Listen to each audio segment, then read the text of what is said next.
my YouTube horizontal up, you can clearly see on the monitor what we're going to be talking about today and how this stuff is related. I know we're going to get some pushback on it. That's fine. But this time I want to make sure I have both live streams up. So we're going to do that right now while I'm actually doing that while I got it in my hand right now. So I'm just trying to get everything up and running here. Should be no more than a couple minutes here. So if you'll bear with me, just trying to type in the right hashtag because what you're looking at me on is YouTube vertical, and I want to make sure YouTube horizontal is starting out at the beginning because apparently we don't always start them out at the same time. So bear with me for a minute or so here, so just long enough so I can get this thing, get the YouTube horizontal going simultaneously. So I think I just about got everything we need to have in here. I think I do. Hang on a second here. I just want to make sure I get one more. Yeah, everything's good.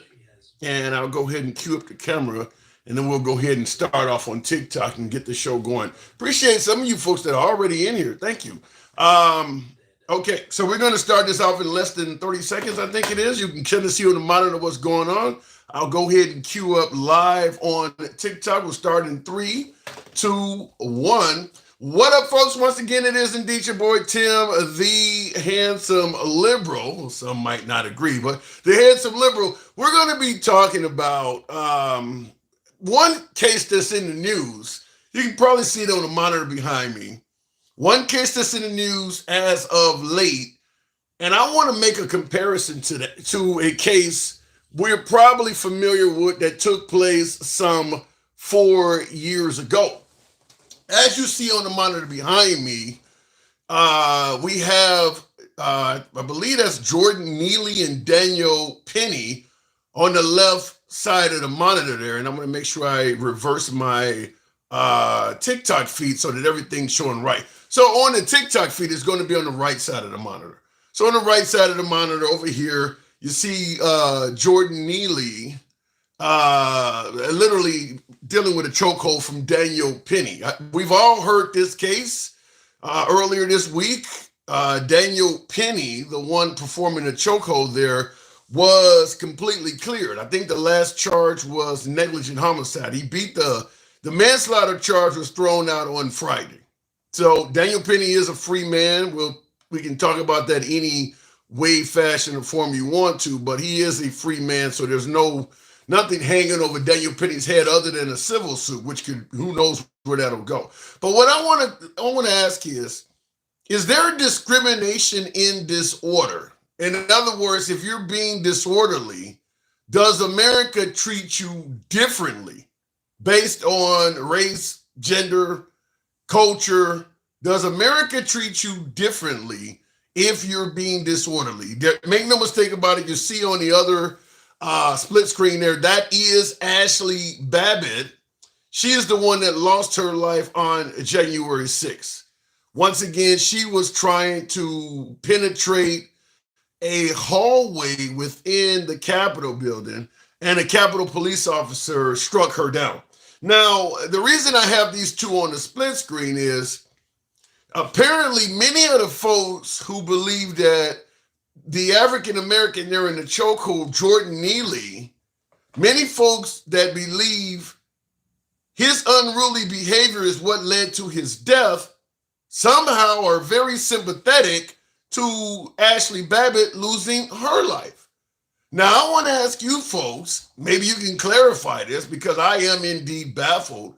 Why is Ashley Babbitt dealing with a sympathetic crowd when she was also unruly at the time of death, whereas Jordan Neely is literally being labeled as fuck around and find out, play stupid games, win stupid prizes? What is the difference? What is the difference? Why is one getting treated differently than the other? That is what I want to talk about. We're going to do a abbreviated live because I really want to figure out, is there some sort of discrimination in disorder? If you are being disorderly, does your race, culture, gender, is there something Yeah, appreciate that, big dog. Thanks for the hat mustache. Thank you. Is there something that is making Ashley Babbitt a sympathetic, disorderly individual over Jordan Neely? Both of these individuals had harmed no one at the time of their death. Neither one of these individuals had placed a finger on anyone. Ashley Babbitt had not harmed anybody. Jordan Neely had not harmed anybody. Neither individual was armed. Neither one of these individuals was carrying a firearm. So why is there such a distinct difference in how folks view the loss of Ashley Babbitt compared to the loss of Jordan Neely? That's what we're talking about. So we're going to go straight to the box quite quickly here today. You know how the program is. We don't block, ban, or censor anyone. We are MAGA friendly, always will be. Nevertheless, liberals are welcome on the program as well. You can be critical of anyone in the program, including the host. Anyone in the comment section. That's how we do it. We are all about free speech. So this could be interesting, but I want to get clarity because I'm not understanding it. So maybe some of you folks could help me. We'll start it out by saying tap the screen, get us up to about 5,000 likes. Helps out the FYP, brings in more MAGA because that's how the page is set. So certainly I appreciate you folks tapping the screen on TikTok. Get the likes up to about 10,000. Certainly stick the ruler. Shout out to you for the sub. Thank you. Tap the screen, get the likes up to about 10,000. Smash that like button on YouTube. Looking in the comments right off the bat on YouTube horizontal, I cannot pronounce all of that. Something Rooney says, I wouldn't call it full-blown racism, but definitely microaggressions and inherent biases at play. That could include political and gender bias. Well, that's what we're going to be talking about. What is causing the view from many in regards to Ashley Babbitt's death to be so distinctly different from their view on the death of Jordan Neely? Both of these individuals were being unruly. Both of these individuals were unarmed. Neither one of these individuals had hurt anybody. Why are we treating their deaths so differently? What say you? Going straight to the box. I don't know what they were both doing, but if you break the law, there should be equal consequences for all. Ty, 100% agree. Stick. Welcome to the program, Stick the Ruler. Why is this so different? Hey, what's going on, Tim? Hey. You're asking me why is it so different on what again? Why is it that most of the folks who believe Jordan Neely, the African-American over my left shoulder that's being choked out, his death, why are many folks basically attaching a label of, play stupid games, win stupid prizes, fuck around and find out he was being unruly? Why are the same folks that feel little to no sympathy for the death of Jordan Neely very sympathetic for the death of Ashley Babbitt? Okay, it's a lot of different reasons behind that. I would say one reason is what Ashley Babbitt was doing. They were sympathetic to it. For the ones that aren't upset about him and are upset about her, her plight was she was trying to, stop the steal. She was trying to be a patriot for Trump. And let's not forget she's a white woman. So that's carries a lot of weight. So then what if Ashley Babbitt was LaQuisha Jenkins doing the same thing? Man, her name could have been LaQuisha Jenkins, Letitia James, Fonnie Willis. It wouldn't have mattered. No sympathy. No sympathy. Even in the Capitol building. Yeah, I mean, I guarantee you what they would do was, where was her sass? I mean, she didn't need nobody to protect her. See? So yeah, she don't, yeah. She's good. So so in other words, it's not as much the mission that Ashley Babbitt was on, but it sounds like you're saying it's the skin color. It's the skin color along with the mission. The mission is just the icing on the cake. That's what they use to justify why she was there. they use that to justify why she was there versus looking at what happened because of her behavior and what she was doing. That's why she lost her life. Yeah. Not because she was there to stop the steal, but what she did to try to stop the steal or whatever was in her head that she was feeling. That was going how on. do you respond to folks who might say, "Listen, this little woman, barely 5 feet, she's tiny. She was not a threat to anyone. You didn't have to take her life." Well, I would say tell that to the Marine that's served in Fallujah that had to worry about people the same size as her, just probably more covered up. They could be, on some suicidal type stuff, strapped up tight, and then now we got to worry about beepers and cell phones because of what Israel did. That was a hell of a trick they pulled. The Israelis. I can see somebody right now sending me a picture of my whirlpool that I have, to wash my clothes, So it's we're in that world now. Things have changed since my man Trump has gotten to office. So just like the man that really he was having a mental issue at the time. Yeah, okay. But not only that, the guy that doesn't have the mental issue that's supposed to be restraining him, he doesn't have the mental fortitude to know how to ease up and not, unallow the man. So it's a lot to that, man. So are you saying that Jordan Neely's his death, are you saying that the individual there pictured Daniel Penny, do you believe what he did was criminal? I believe he may not have did it intentionally. Right. But I do believe that he broke the law. He held the choke too long, and it was negligent homicide. Okay, so how would you respond? Okay, so if you believe that Daniel Penny broke the law, what about the Capitol police officer that took the life of Ashley Babbitt? Because President Trump at a rally once referred to that officer as a thug. Well, this is different, and the reason it's different is, number one, this is on a subway.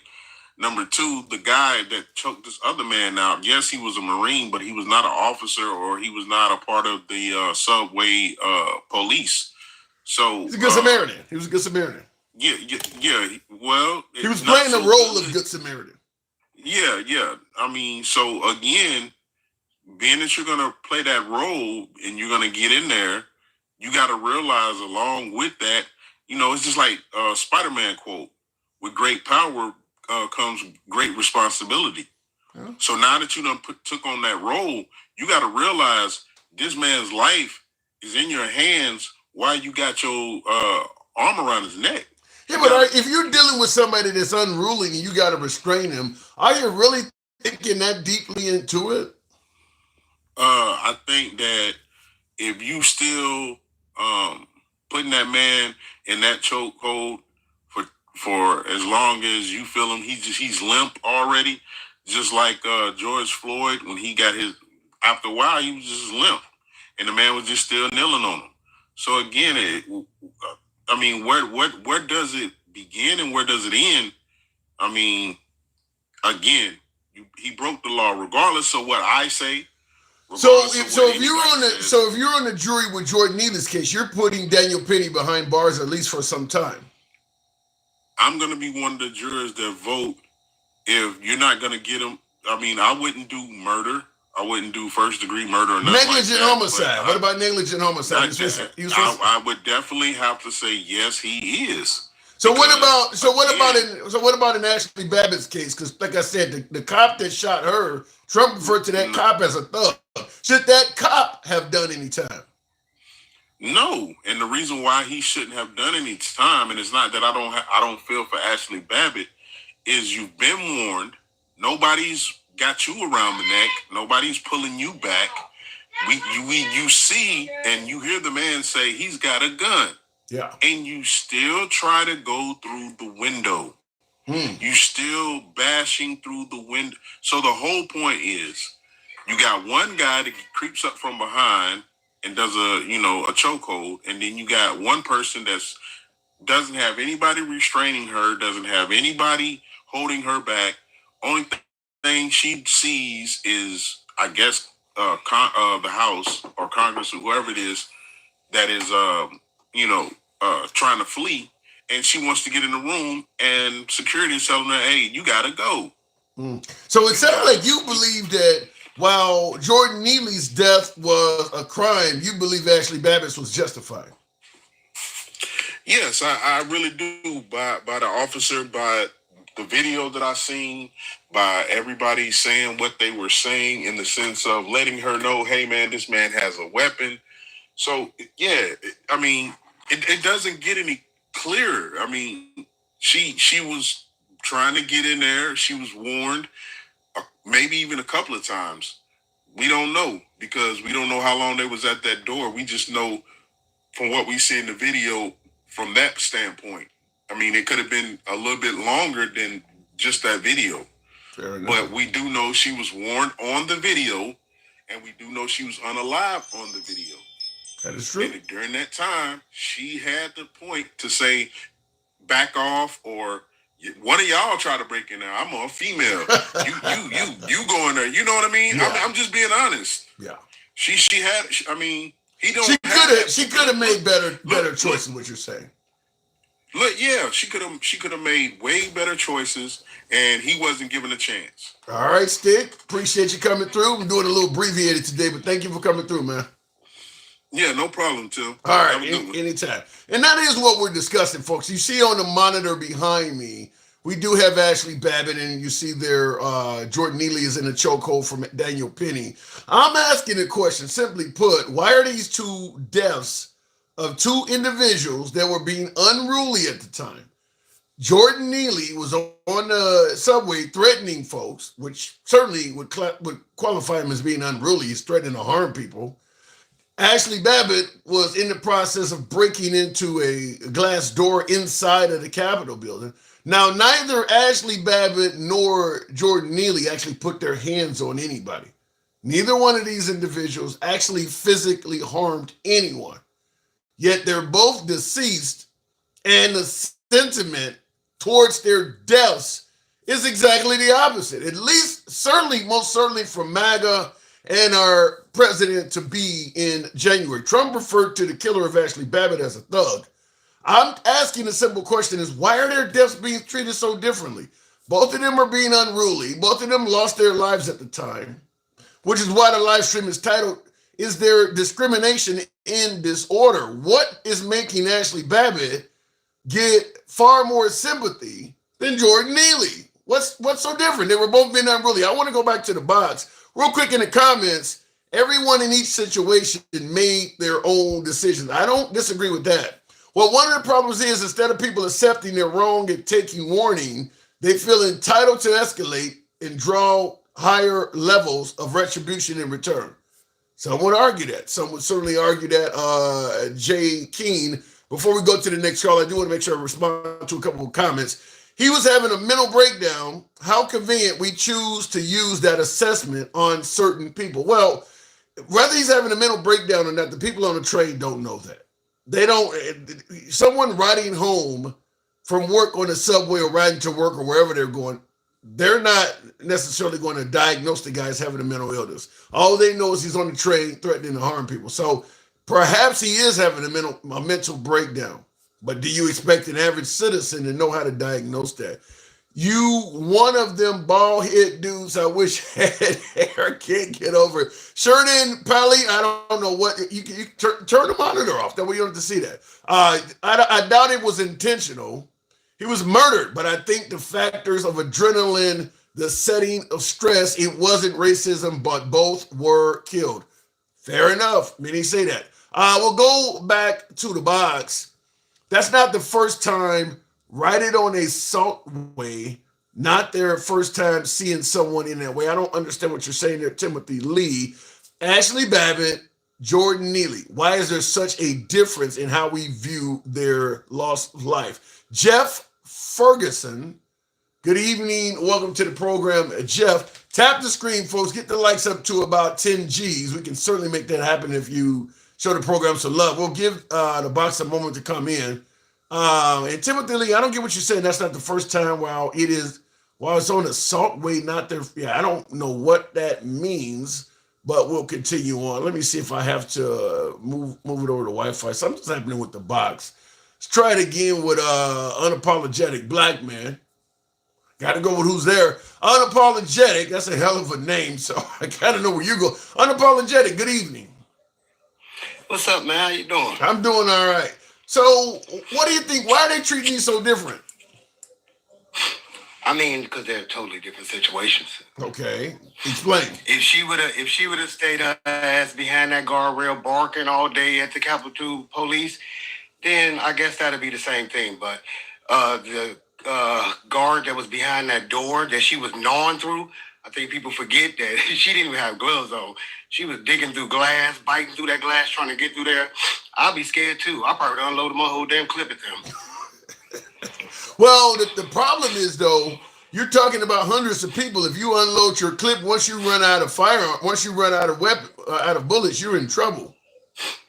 Well, I mean, I can get each clip is like 17. I got 2 of them, so as long as I can keep backing up, I get 34 on backup mode. But are you saying you would have opened up? Because go ahead. I just mean that anybody like her that's coming through after I put a barricade on the door, then you obviously know that this is the last. Like when you start putting barricades, obviously that's the last form of defense. Right. I am the last one. So if you get through my defense, then I'm gonna treat you like it's a zombie, like you're a fucking zombie. You gnawed through glass and climbed over furniture. This is some World War Z shit. You got to get dropped down. Sorry. So if you are the cop in the Ashley Babbitt situation, you're emptying your weapon. Yeah, I think he took too long. She got her hands and feet all in the glass. She was damn near through. Wow. And here is, I would have took a finger off or something. We'll continue with this conversation, but I just want to play the clip real quick. This is that situation. I'm just thinking when you said, and I want to play the clip because you said, I want to play the clip because you're talking about emptying the magazine into this environment.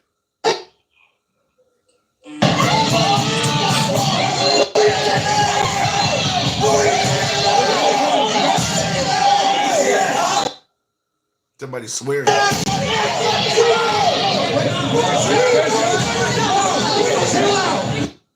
you got cops. Real quick, you got cops that are standing down with their back to the door. So if you empty the clip, you got plenty of police officers that are in the line of fire. As you see, the officers. A lot of people forget what kettling is. Officers know after so much damage, 140 police officers going to the hospital, ambulances, police officers were not going to get damaged. The last officers there had to stand their ground, which only they could do is it's called kettling. Is when you move out the way and you kind of herd them. You let them do what they're going to do, let them quiet down, let them leave, and that's what they have to do. As you see, the officers moved out the way. Yeah. Oh, so once they move out the way, you go start firing through them. No, I didn't say that. I said if you go forward, you'll see when the hole is starting to they shatter a hole through and they start gnawing through that hole. Okay, let me read. It's only 56 seconds, so I moved it back a few seconds. This scene here is where the cops are still standing in front of the door. So you're saying the cops are going to move out of the way, then they can proceed to break the rest of the glass, and then that's when you start firing. No, when she put her feet, like I said, she would have lost a finger or a toe.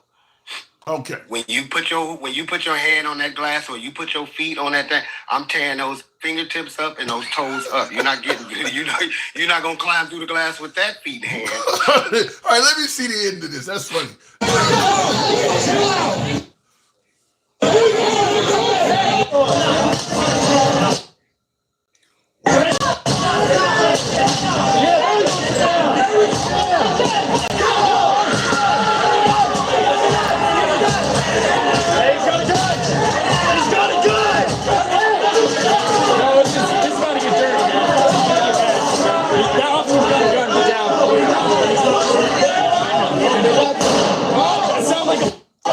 From this angle, I cannot see Ashley Babbitt trying to climb through the doors.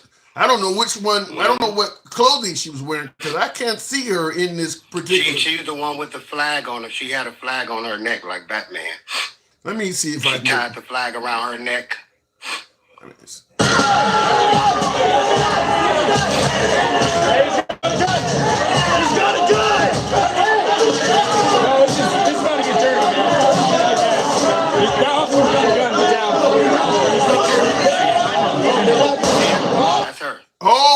top up here? See her? Yep. All the way she up had there. The flag around her neck. Yeah, I see. Like I see. Wonder Woman. Yeah, wow. So she really was going through. Yeah, she was going through this, and then again, she had that military mindset, PTSD, just like about. That's the only thing I can compare those two incidents with is I feel like they both had PTSD. They had that military syndrome where they think they need to protect, they need to be first, they need to lead, and as she noticed, and again, like I told you 4 years ago when me and you first said this, MAGA men are weak as shit. There were hundreds of men around her. There were hundreds of men around her. And and a woman went through that window first. MAGA men are just weak as shit. Like, that should have been a man that took that. Because, look, she was like the only woman around there. And you telling me that the guy that was breaking the glass, you saw him with the little shield? His ass should have been the first one through there, right? Well, the thing about it is probably once somebody said he's got a gun, a lot of them stood down. That's what it is. And she kept going. And a woman. Yeah, a woman. Yeah, that's why I'm scared of MAGA women. I'm not scared of the men. It's the women. The women scare the shit out of me. You scared of MAGA women? Yeah, Proud Boys, they cover their face and go marching through the city with their schnazi flags. But the women, they climb through fucking windows with flags tied around their neck. Terrified of MAGA women. Oh my God. I wish I could clip that and make a video out of that alone. That is hilarious. Oh my God. So in other words, this is a justifiable shooting, in your opinion, though. Oh, yeah. I mean, again, like I said, the guy on the train trying to be Batman, trying to be a vigilante. I think we need vigilante laws because vigilante can go overboard. That's what he was trying to do. Because, I mean, I'm from Chicago. If anybody don't know, we have a huge public transportation system. And I had to ride the red line from 95th and then get on the blue line all the way to O'Hare Airport. And if incidents like that warns me to choke somebody, it would have been somebody choked out every goddamn day. We got crazy people on the red line. That's a great point. Now, I haven't wrote the L in Chicago in a long time, but even when I was a kid, there's always been crazy people on the L in the subway in Chicago. That's a great point. If you could choke them out, people would be dead every day. Yeah, that is every day. And not just like on the public transportation system. Everybody knows you could be coming out of work and it's a guy like, you got some change? You like, I don't got no change in here. He'll throw a dead pigeon at you. Like, it's just crazy people everywhere.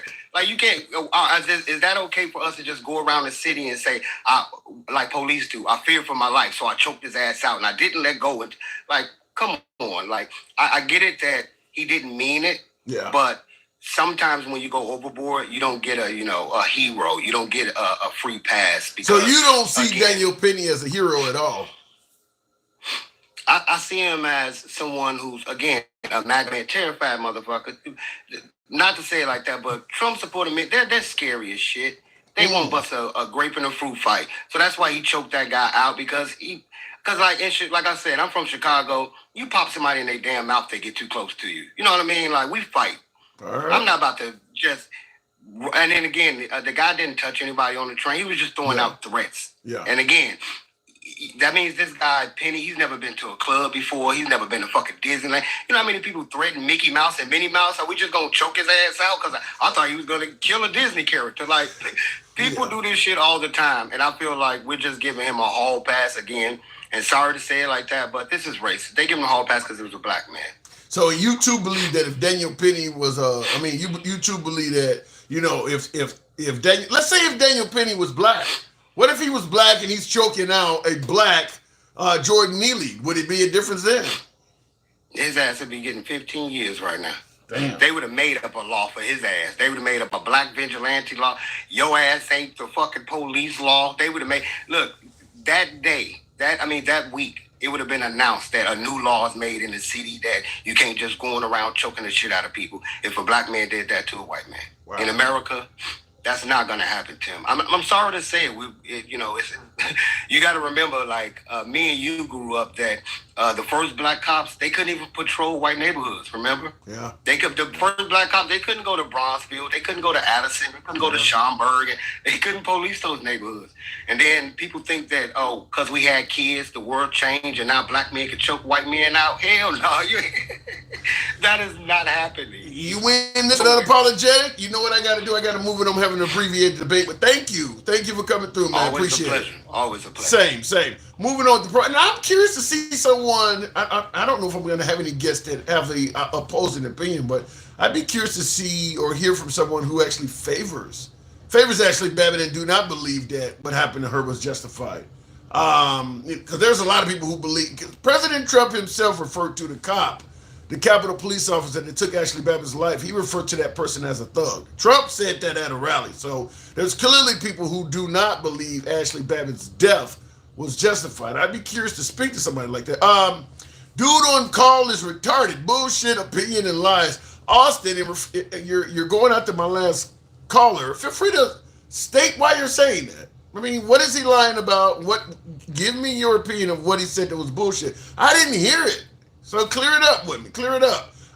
He said your ass ain't the police law. Makes sense. Yeah. All right. Continuing on. The black guy that stabbed another guy on the subway for harassing his girlfriend was not charged. I don't know. I'm not aware of that case, but how was the girlfriend harassed? Because Jordan Neely didn't touch anybody. He just was making threats. So the case you're talking about, was there any physical contact at all? Go ahead and talk about the black guy okay, we've seen that already. The Supreme Court said that the police don't have to put their lives on the line. Then what good are they? Flump one, two. What good is the police if they show up and they say, well, this is a dangerous situation, it could mean my life, and they can leave? I mean, and you are right. I do believe the Supreme Court ruled that. I don't understand. How the hell can you force the taxpayers to pay to support and employ the police, but yet the police have no obligation to help the taxpayer? I think somebody needs to push back on that. But I do recall that being correct. The Supreme Court ruled the police, though, they have no obligation. I think that something like that happened in Parkland, Florida, where the school was being shot up. The cop came and he hid out while the gunfire was still going. If they have no obligation to save me, why do I have an obligation by means of tax money to pay their salary? He's essentially no good to me. Should I not be able to opt out of my tax money going to police if they have no obligation to say? That makes no sense. Maybe because we're so pro-police in America, nobody has asked that question as a pushback. But yeah, it makes no sense. If you have no obligation to defend me, then why should I have to pay your salary? Looking in the comments, it says protect and serve on the police car. It does say that. But he is right about the Supreme Court, though. It does say protect and serve on most municipalities' police vehicles, but he is correct. The Supreme Court did rule they don't have to do nothing for you. So that protect and serve is just a lie, a bullshit statement. 2,000 police officers resigned in New York City. When did that happen, Johnny? Johnny Levin said 2,000 cops resigned in New York City. Let me go back to the box. Like I should opt out of school taxes, no kids in school. You'd have to explain where the similarities of that is. The purpose of schools is to teach children, so they'll become a more functionable member of society. I think the schools are somewhat doing. The Supreme Court did not rule that teachers have no obligation to teach your kids. I don't know how those two compare, but let me know. Going back to the box, we'll continue on with Travelman. Good evening, Travelman. Welcome to the program. Why is it indeed that these two cases are being viewed so differently when both of these individuals were unruly? They both lost their lives. Neither one of them were armed. Neither one of them touched anybody. But yet people were sympathetic to Ashley Babbitt and not so much to Jordan Neely. What's the difference? Well, right off the bat, she was involved in attacking the Capitol. So she was already committing property damage of government property, number one. Yeah. Number two, they were breaking the window to enter into the hall where the representatives were conducting business. That is true. As a security, as a Secret Service or Capitol Police, your job is to defend that room. That is true. If you break that perimeter and you come through there, they gonna bust a cap in your ass. But I get all of that, and I don't They disagree doing with their job. I don't disagree with any of that. But I'm saying a lot of Americans believe that the taking of Ashley Babbitt's life was unjust, including President Trump. He believed that was an unjustifiable shooting. Yet a lot of people believe what happened to Jordan Neely was his own fault. Why are their deaths being viewed so differently? Because the ones that's viewing hers as unjustifiable are MAGA. That is true. Have you heard anybody that wasn't MAGA saying that he was not justified in that? The man was doing his job. So what are you saying? What are you saying? That It should have been more bodies, to be honest with you. you sound like my last two callers. Well, my last caller said he would have emptied the magazine. Well, I'm not saying. I'm talking even before they got there. What do you mean? It should have been more bodies.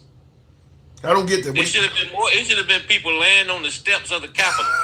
You really believe the Capitol Police should open fire on all of those people like that? Yes, sir. Wow.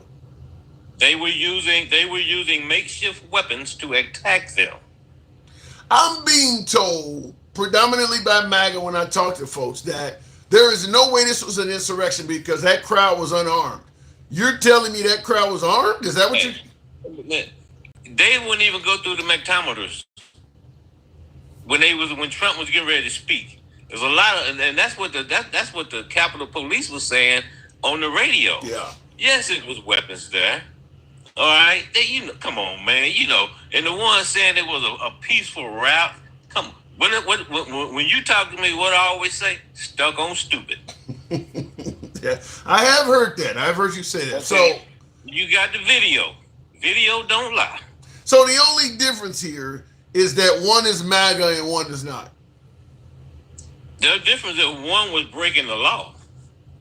Yeah, but you're saying she was in attack mode. Yeah, but you're saying they weren't coming through that door to shake hands.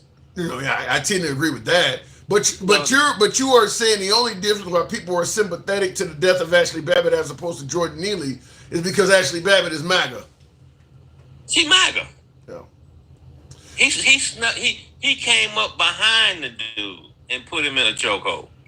At any time during that encounter, at any time did anybody try to de-escalate the situation?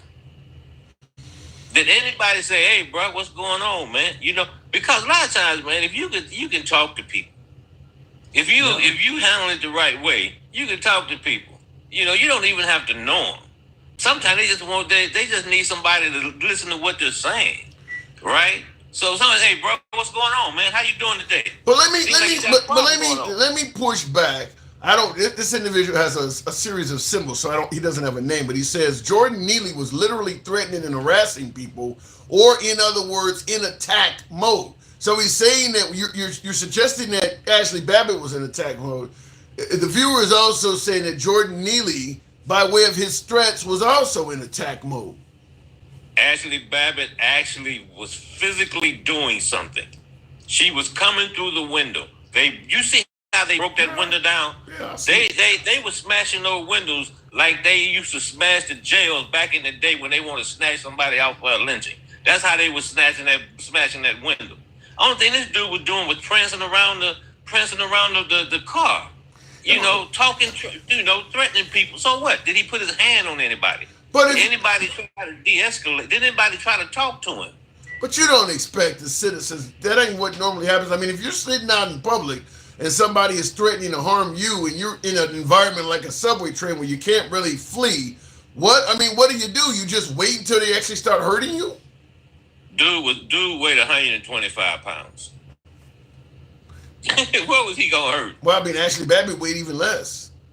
Yeah, but Ashley Babbitt was coming through a window with a crowd behind her. Yeah. There's a difference. Yeah, she did have a few friends. She had a couple friends with her. Yeah. He wasn't coming to have tea with Nancy. They were coming to do damage. Yeah. And like I said, yeah, the dude had some mental issues.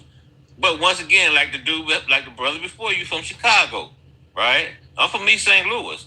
You walk in the streets and I drive Uber in DC every day. Whoa. I see crazy stuff all the time. Whoa.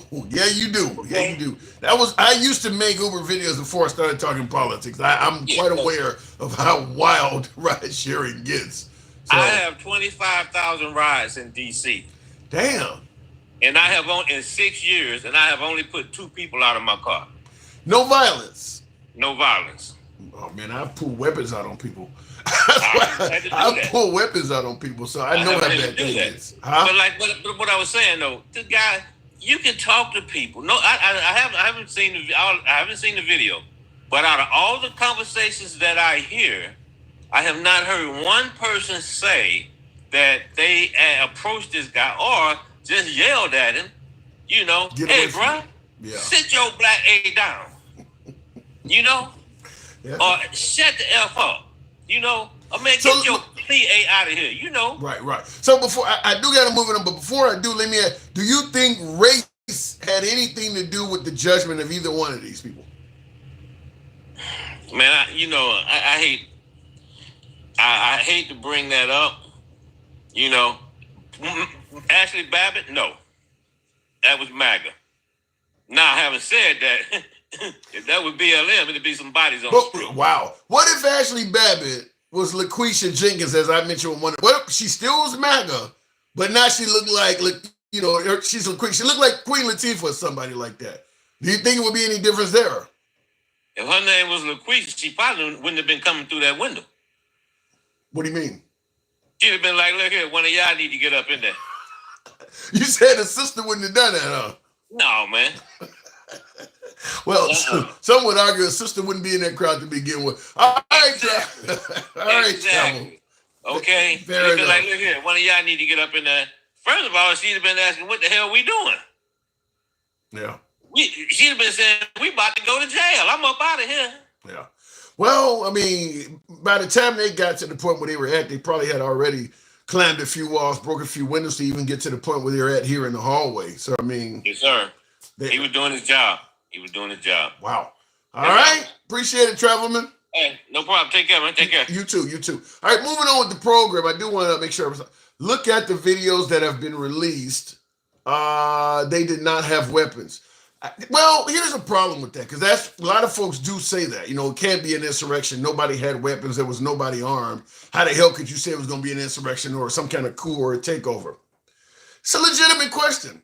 But the obvious comeback is, how do you know they didn't have weapons? As one of my last callers said, nobody went through magnetometers, so nobody was wanded or, checked for weapons.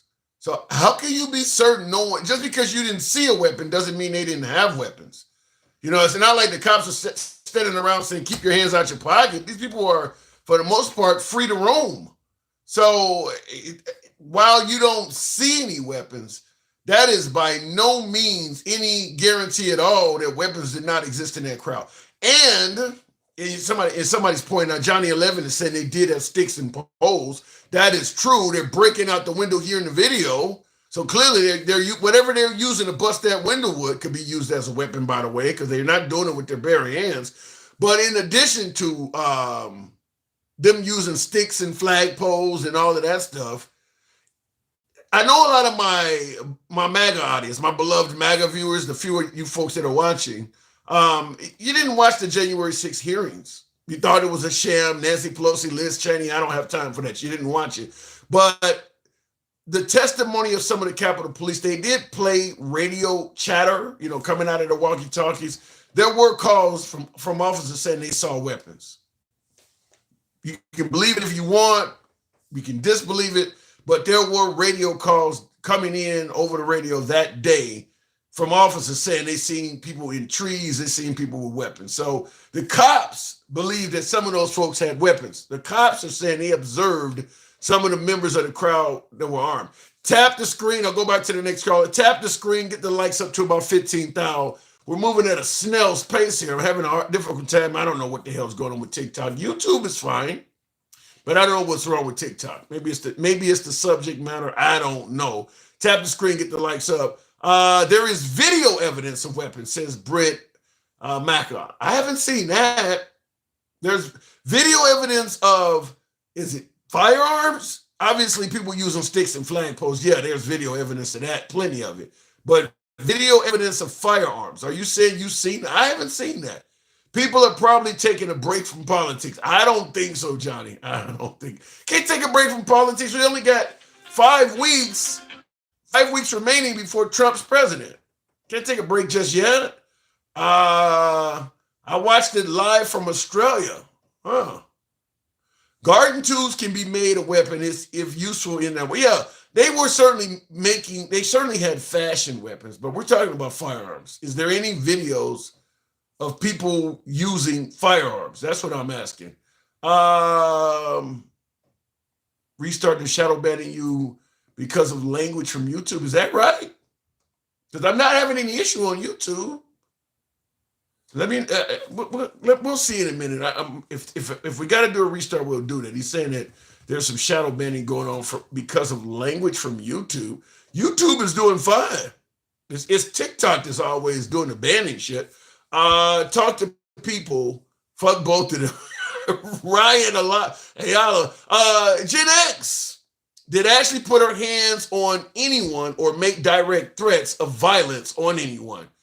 Did anyone try to de-escalate her or talk her down? What a crock of shit. Well, let's tackle your statement. You're saying that Ashley Babbitt put hands on anyone and make direct threats of violence.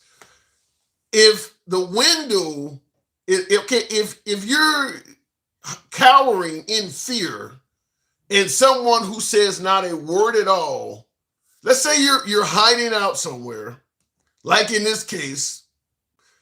I often bring this video up to show people.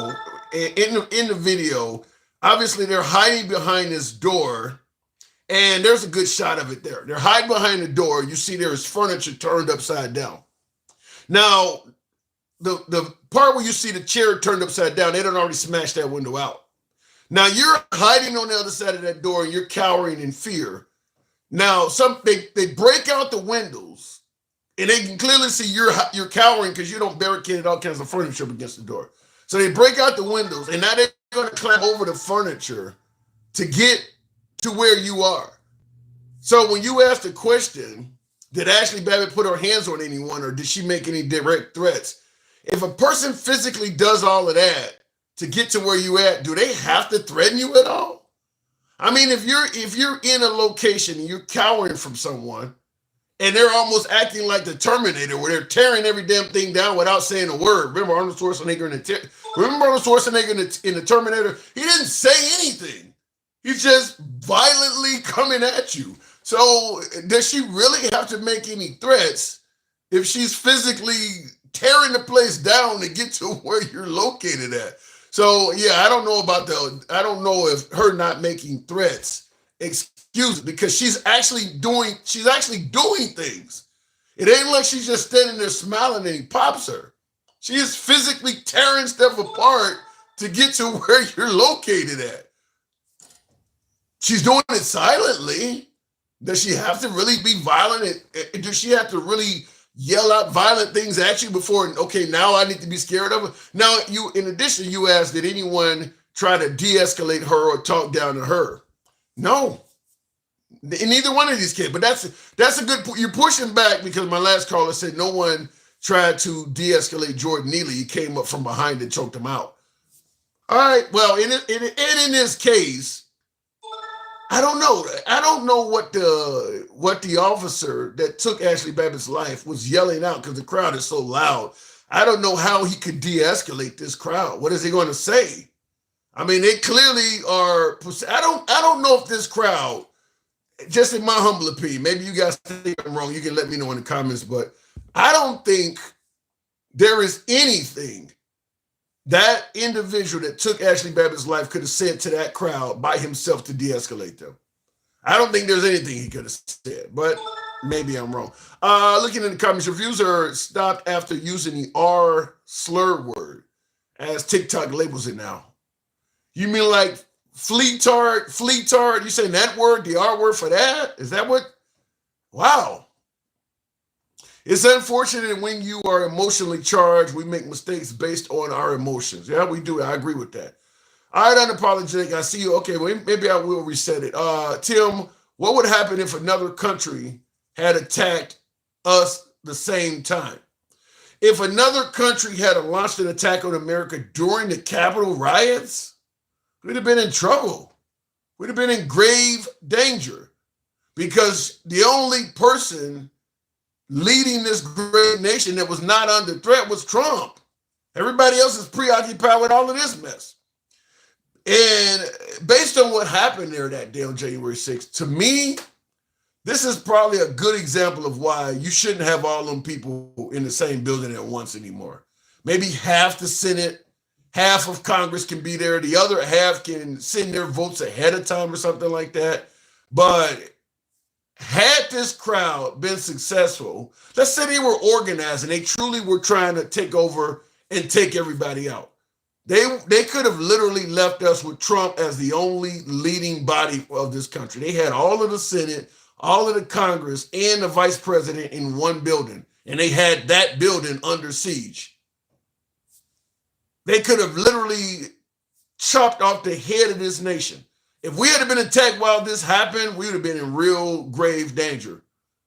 Thank God that didn't happen. Look at in the comments, Tim, where do you think we as a country are headed next year? Hopefully towards prosperity. Hopefully, if Trump does what he says, it actually could be prosperous.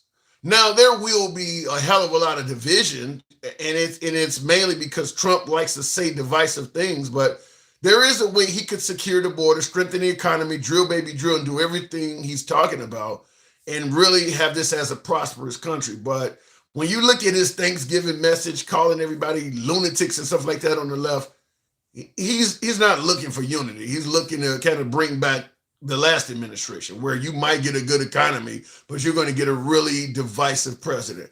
I'm going to reset this on TikTok briefly because they are apparently that word, the R word, in regards to mentally ill, apparently it was said on the program and it has screwed up with the numbers. So give me a minute on TikTok. Mike the Sailor, appreciate that. If you guys will bear with me, I'll reset it on YouTube. Will be just as normal. I'll continue on YouTube as normal, but on TikTok, I'm gonna reset the live. I'll be back in about 20 seconds.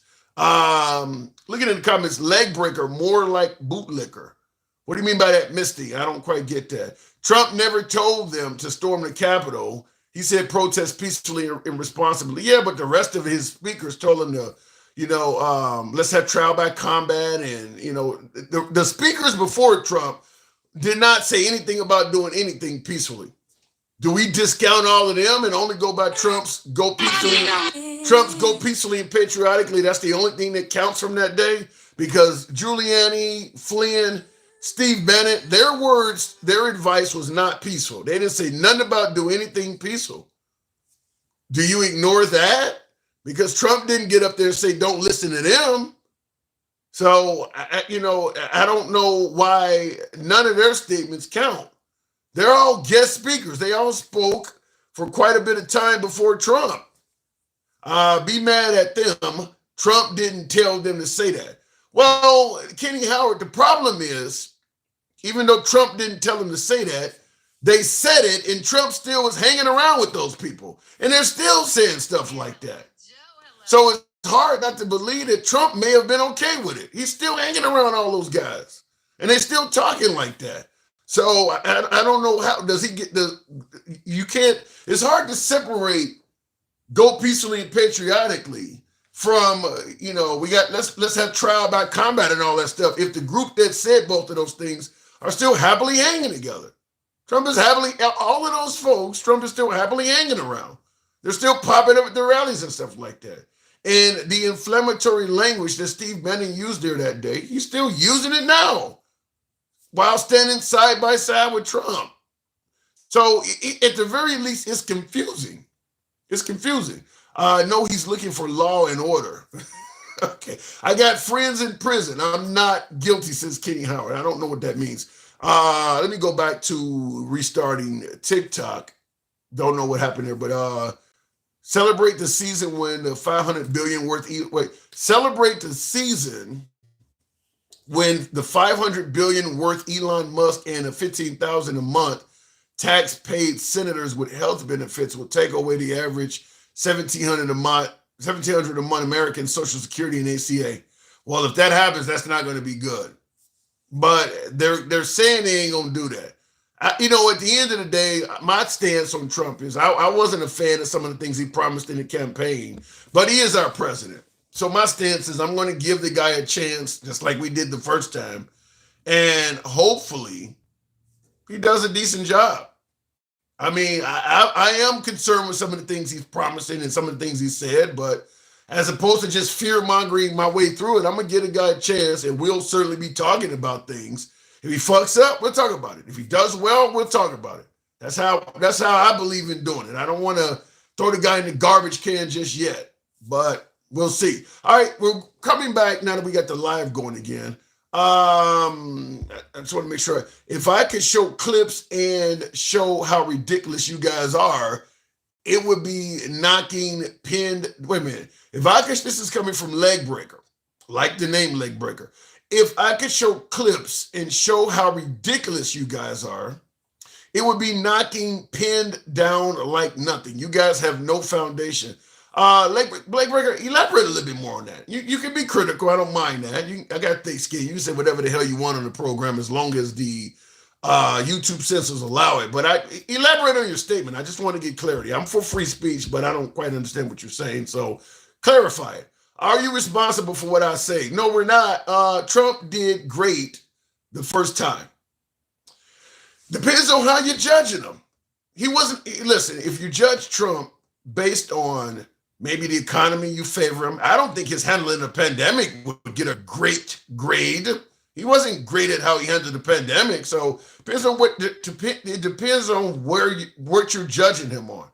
He was going to build a wall. Did he do a great job at that? He was going to repeal and replace Obamacare. Did he do a great job at that? He was going to drain the swamp. You give him a great job. So it depends. When you're saying he did a great job, my instant pushback is, where are you judging him where you're saying he deserves a good? To me, great is like getting an A or an A+. Would you give him an A+ on building a wall, draining the swamp, repealing it? These are the things he ran on. Would you give him an A+ on that stuff? Let me go back to the box. If we were going to be stuck with one president, I would prefer Obama. Wow, says Ms. White, 96. I would probably go with Bill Clinton, just simply because I think he would be less divisive. I was fine with Barack Obama as well, but I would probably go with Bill Clinton. He's a native of Arkansas, so he's actually able to relate to, he lived in Arkansas and he's lived in New York. So he knows about rural America. He knows about urban America. He can relate to all, my categories of people, minorities. He came from a white. I would probably say Bill Clinton. I think he would be more unifying. People are not going to like Barack Obama just simply because of race. That is going to matter in this country. I don't know what percentage of people, but I'm not going to pretend like there's nobody who would dislike Obama because he's black. I'm not going to say something stupid like that. So I'm going to say I would probably go with Bill Clinton over Obama for simply that reason. Looking in the comments, he'll talk circles around you, but blood sounds desperate nowadays. I don't quite get that. Let me go back to the box. See if we can get the program going back this time. MAGA reacts. There we go. Good evening, MAGA. Welcome to the program. Now, I don't know if you know what we're discussing, but good evening. A little bit. Okay. Talking about Ashley? We're talking about why is Ashley Babbitt, the death of Ashley Babbitt, and we're comparing her death to the death of Jordan Neely on the subway in New York. You see them both pictured there. And neither one of these individuals put a hand on anybody. Both individuals lost their life without touching anyone. Yet folks view their deaths so differently. People view Jordan Neely as fuck around and find out. They view him as play stupid games, win stupid prizes. But they're very sympathetic to the loss of Ashley Babbitt. So why is there such a difference? Well, one was a protest where everybody was protesting. The other one was a quiet subway ride until this guy came up, and he was directly verbally in going you know, being aggressive toward people directly, even though it's only verbally, it was more direct. I just saw the video. This guy unalived her from the side. Like, she wasn't even going at him. She Yeah, was but going you're to the door. you're saying it's a protest. When you look at, I mean, when you look at what's happening, you call that a protest where they're smashing windows and stuff? That's a protest to you? I mean, that's where it gets tricky. They were smashing windows because they're trying to gain access. But once they get through the doors, they don't really do much damage to the rest of the building. It's mostly just obstacles to get in. They're in the building now doing this. They done already got in the building. Now they're inside the building, smashing windows of other doors inside the building. Yeah, they just wanted more access so they could be heard everywhere, I guess. I don't want to... That's a protest? That's how you do a protest, is you break in somewhere and then you break in other spots deeper in the building. That's a protest to you. I mean, it's all about being heard. And again, which I keep bringing this up, if we base this on the level of protesting BLM was doing, if they didn't do this, they would have never even been heard. Like, unfortunately, that's how they thought at the time. Because BLM was setting cars on fire and taking over entire cities. So, and you call that a riot, right? You don't call BLM setting cars on fire. You don't call that a protest. You call it a riot, right? Yeah, I also consider this a riot. Okay. When I say protesting, I don't mean it's not a riot as well. Okay. No, it's rioting as well. But the whole point is to be heard.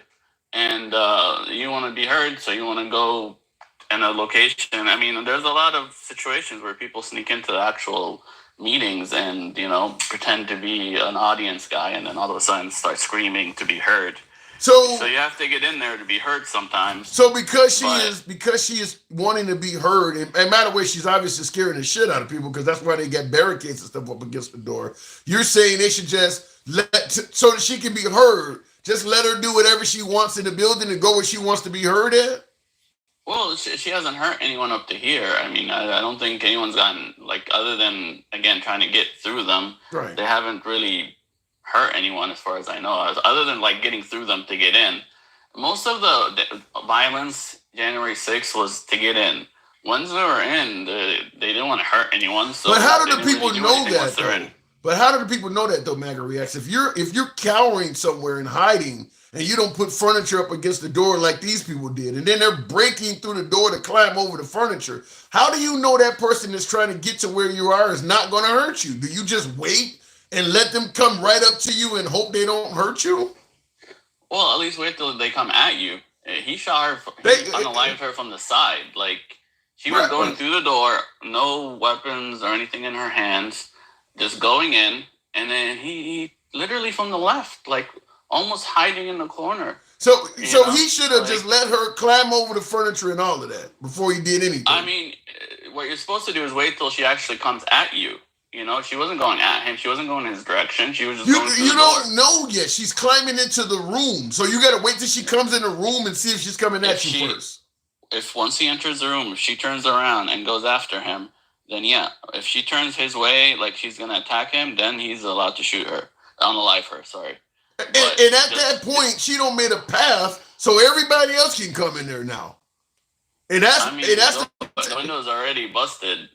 You really so you really think that if they're hiding like that, crouched down, which is what you got 3 interns behind this guy. At least shoot a warning shot. He didn't even shoot a warning shot. He went just straight into her. Have you ever heard of any police department in America that teach their cops to fire warning shots? I understand, but you're also not taught to shoot at people from the side like that. You're taught to fire wherever you can hit the person, center mass. If the person is moving and twisting around, what if somebody is? This is something I said before. Go ahead.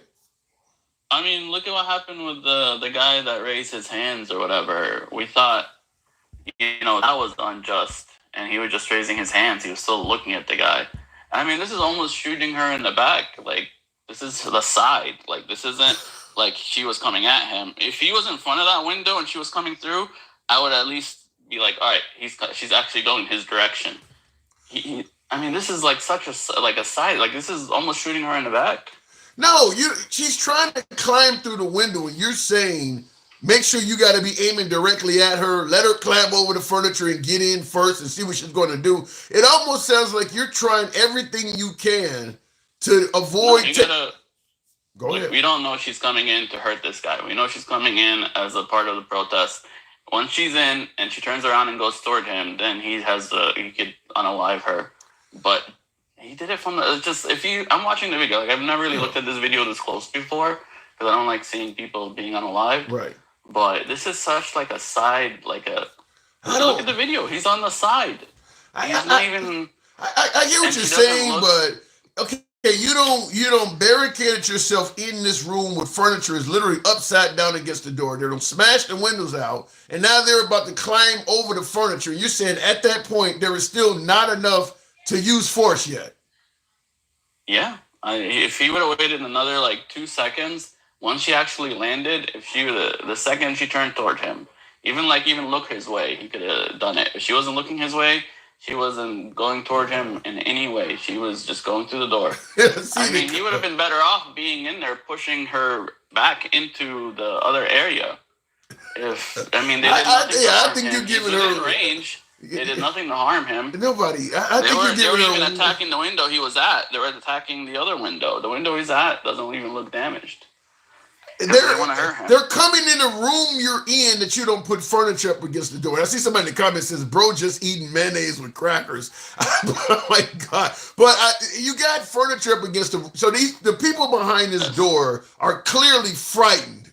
You don't put furniture up against a door to barricade the door unless you're really scared from something coming in there. And then they don't broke out the window and they about to climb over the furniture, and you like, well, make sure you don't hit her from the side. Make sure you don't pop her until she's in the room. You're trying everything you can to save her life when she is being incredibly destructive. They already made it halfway through without hurting anyone, especially not, unaliving anyone. And why is this point so critical? Why at this point all of a sudden they had to unalive her? If it was maybe more at the entrance, which I thought this happened at the entrance when they first were trying to get in. This is worse. Was more at the entrance, I would understand. No, this is actually worse because they're in the building and now they're trying to proceed deeper into the building. To me, this is worse than at the entrance because now they're trying to get all the way deep into the building. I know, but they haven't unalived anyone, and these people had radios, so they know. They didn't hear any gunshot, any pew-pews. There was no pew-pews being shut off. There was nobody reported being hurt in a major way or being unalived. We just saw... I know, being on the ground a little different, and I'm sure the guy was scared. But to do it from the side like that, I just don't like it. If he was directly in front of her, standing in the doorway, in her path, and she continued to go through, he had the right to do it. But to do it from the side... would you like to be, from the side. I gotta say, man, what you said is funny as hell. You climbing in. It's a 90-degree angle. This is almost execution style. I always thought it was more direct. I always thought it was he was behind a bunch of stuff, and she was coming through it right at him. I'm going to tell you. And I see in the comments, Will G says MAGA is completely shameless and hypocritical. I'm going to tell you. Video. I think you're watching the same video I have, right? Yeah, I'm watching. I'm going to just tell you this. I don't care, and I've said this before in the program, I don't care if somebody is robbing a liquor store or they're wearing a badge. If somebody is aiming a firearm at you and yelling instructions and you choose not to listen to those instructions, you increase the likelihood of getting shot. It is as simple as all this from the side. If somebody is aiming a gun at you and they're yelling for you to do something, you choose to ignore that and continue doing what you want to do, which is actually encroaching on them, you increase the likelihood of getting popped. It is as simple as that. Don't have to be a cop. It could be anybody. I wish he was more in front of her. Why be on the side? If he was more in front of her, aiming at her, then I would agree with you 1,000%. But also keep he's almost hidden in the side, he's worried about. But let me say this. Magariax, let me also say this. The cop who took her life has no clue if she was armed or not. So he don't know if she could have climbed over that barricade. Well, he sees her hands, no weapons in her hand. Okay, is that the only place an armed person can carry a weapon is in their hand? It can't be in their waist, can't be in their pocket? No, I understand, but directly, if she would have gone for it, he had so much time. This is a small window. As she climbed through there, She had to land on the other side and then pull a pew out and aim at him. Like, and he should wait for all of that. He should wait to see if she gonna do all of that. Wait for her to look at him, or like he's ready to go. It's not like he had to pull out his pew. He's ready to go. He had so much time to wait. I mean, look at what happened with Kyle. He definitely waited till the guy. Rittenhouse? Yeah. Well, he wasn't a cop though. He's not a trained police officer. No cop is cop is trained to give all the leeway that you're talking about. Any cop that does what you're talking about, if he loses his life, people gonna say it's because he hesitated. Listen, now it's taken to trial, right? And in every situation with him, he waited till he was actually being like, some guy had a gun and he was walking toward him, and he waited till but Kyle Rittenhouse was a 17-year-old kid. He's not trained. This guy's a Capitol Police officer. He's trained not to make the mistakes of Kyle Rittenhouse. If a kid could hold off until he's actually getting a pew pointed at him, and this trained person can't, I mean, that's why we hold this guy to a bigger standard than a random little kid. But you waited until he was actually. These people had. Hold on. You make an interesting comparison about how Kyle Rittenhouse waited as opposed to this Capitol Police officer. You do realize the only thing that saved Kyle Rittenhouse is utter luck, because that guy he blew the bicep off of, and I'm 100% certain Kyle Rittenhouse acted in self-defense. I do agree with that. But that guy who he shot with the bicep, the only reason Kyle Rittenhouse lived is that guy got that close to him. That guy had plenty of time to pop Kyle Rittenhouse for hesitating, like you're saying. The only reason why he's alive is he got lucky. But you saw he waited till he actually pulled the. Yeah, and it could have cost him his life. You don't do what he did. What he did was he just got lucky. That's it. I understand, but they put him on trial even though he waited till. Yeah, that's a different argument. That's a different argument. I agree with self-defense, but the reason he is alive is luck. I'm just saying, if you're using him as the example, every time he waited till, and he only went after people who directly attacked him. These guys aren't even going toward him. He's on the side, and they're not going his direction at this point. If he was standing in front of the door and she was going through the door, then he would be in the right. Crazy. But he's on the side. And so would you get that cop jail time? What's up? Would you get a black police officer that took Ashley Babbitt's life? Would you give him a charge? You think he deserves to be receiving jail time? I wouldn't go that far either. So it was justified then. I mean, I would, but I wouldn't. Like, I think I just wouldn't. If you're his if you're his commanding officer, would you demote or discipline him in any way for that? I would definitely fire him. Damn. All right. At least that, because you gotta have a little. I mean, you're a professional. You have to have a little bit more discipline than a 17-year-old kid. God. And that kid was very disciplined, and they still took him to trial and put him in jail for months. You imagine everything he went with that much discipline. We're talking about a professional. That's has. I don't want to go into Kyle Rittenhouse situation because, like I said, I do believe it was self-defense. But Kyle Rittenhouse, his actions, he made all kinds of poor choices. He shouldn't have been out there that day. So, yeah, he went to jail for a little while, but you play stupid games, win stupid prizes. You knew what you was getting yourself into. Yeah, and Ashley shouldn't have been there either. But from the side like that it was really tough for me. I never realized it was that. I mean, that side shit got me cracking up. I got to move it on, Magariax. You know it's always good talking to you, man. Huh? Take care. All right, man. Always take care. Anytime. All right, moving on to the program. I see I wanted to respond to a super chat. Will G says the guy that got X'd on the train wasn't white and rich. That is why there isn't the same energy. I think Magariax, my last call, is the only one that's not saying that so far, is that race had something to do with it.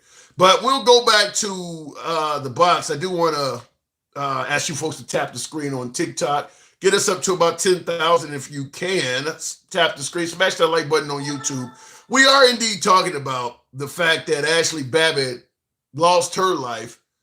Jordan Neely lost his life while both were considered to be acting unruly. Jordan Neely was making threats to passengers on the train.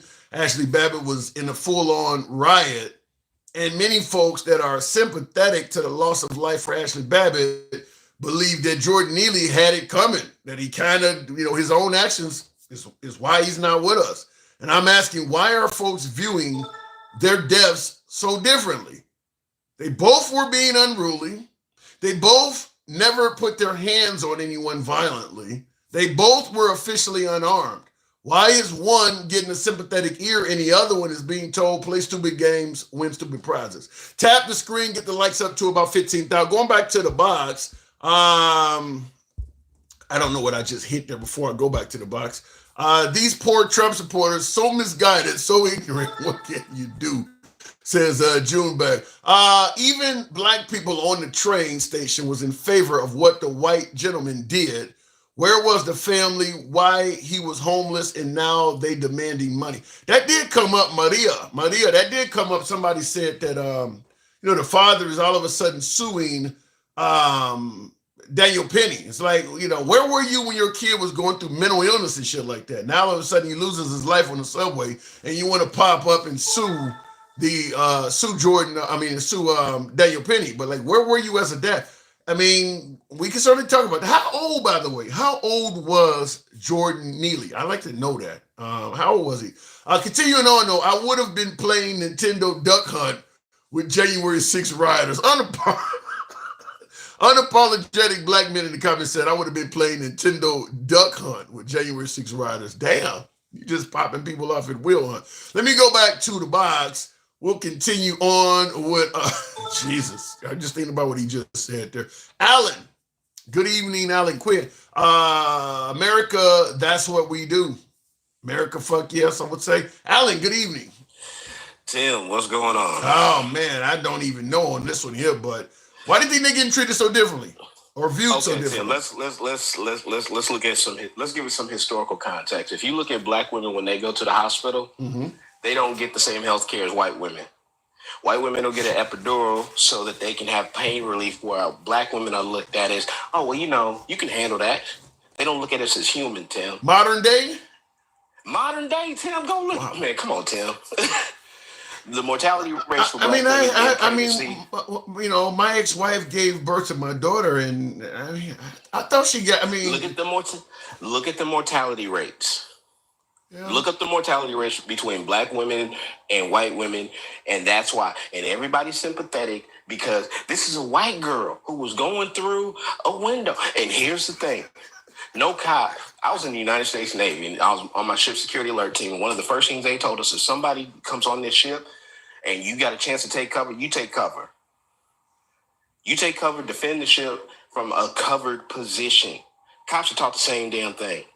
Yeah. That cop, he's a black cop. MAGA Reacts doesn't like it because it was a black cop who shot a white woman. So you see race all over this. Tim, if you're comparing the two, yes.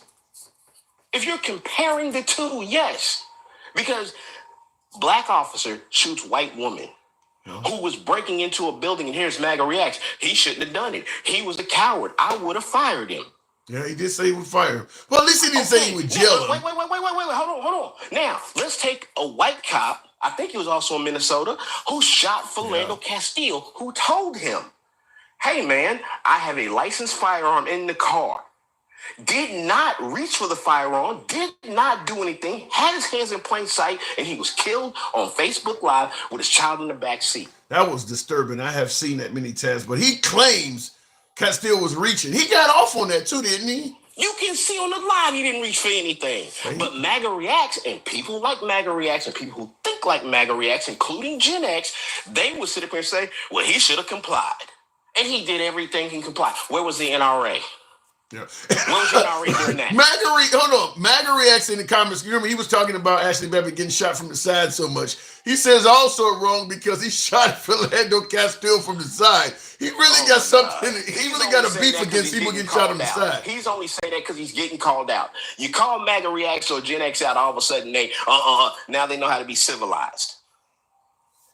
They're cowards when it comes to it. When they're confronted with truth and they actually have it in their face. I can't remember. What was the name? Siren. Siren came on here and ate damn Gen X's ass up. Yeah.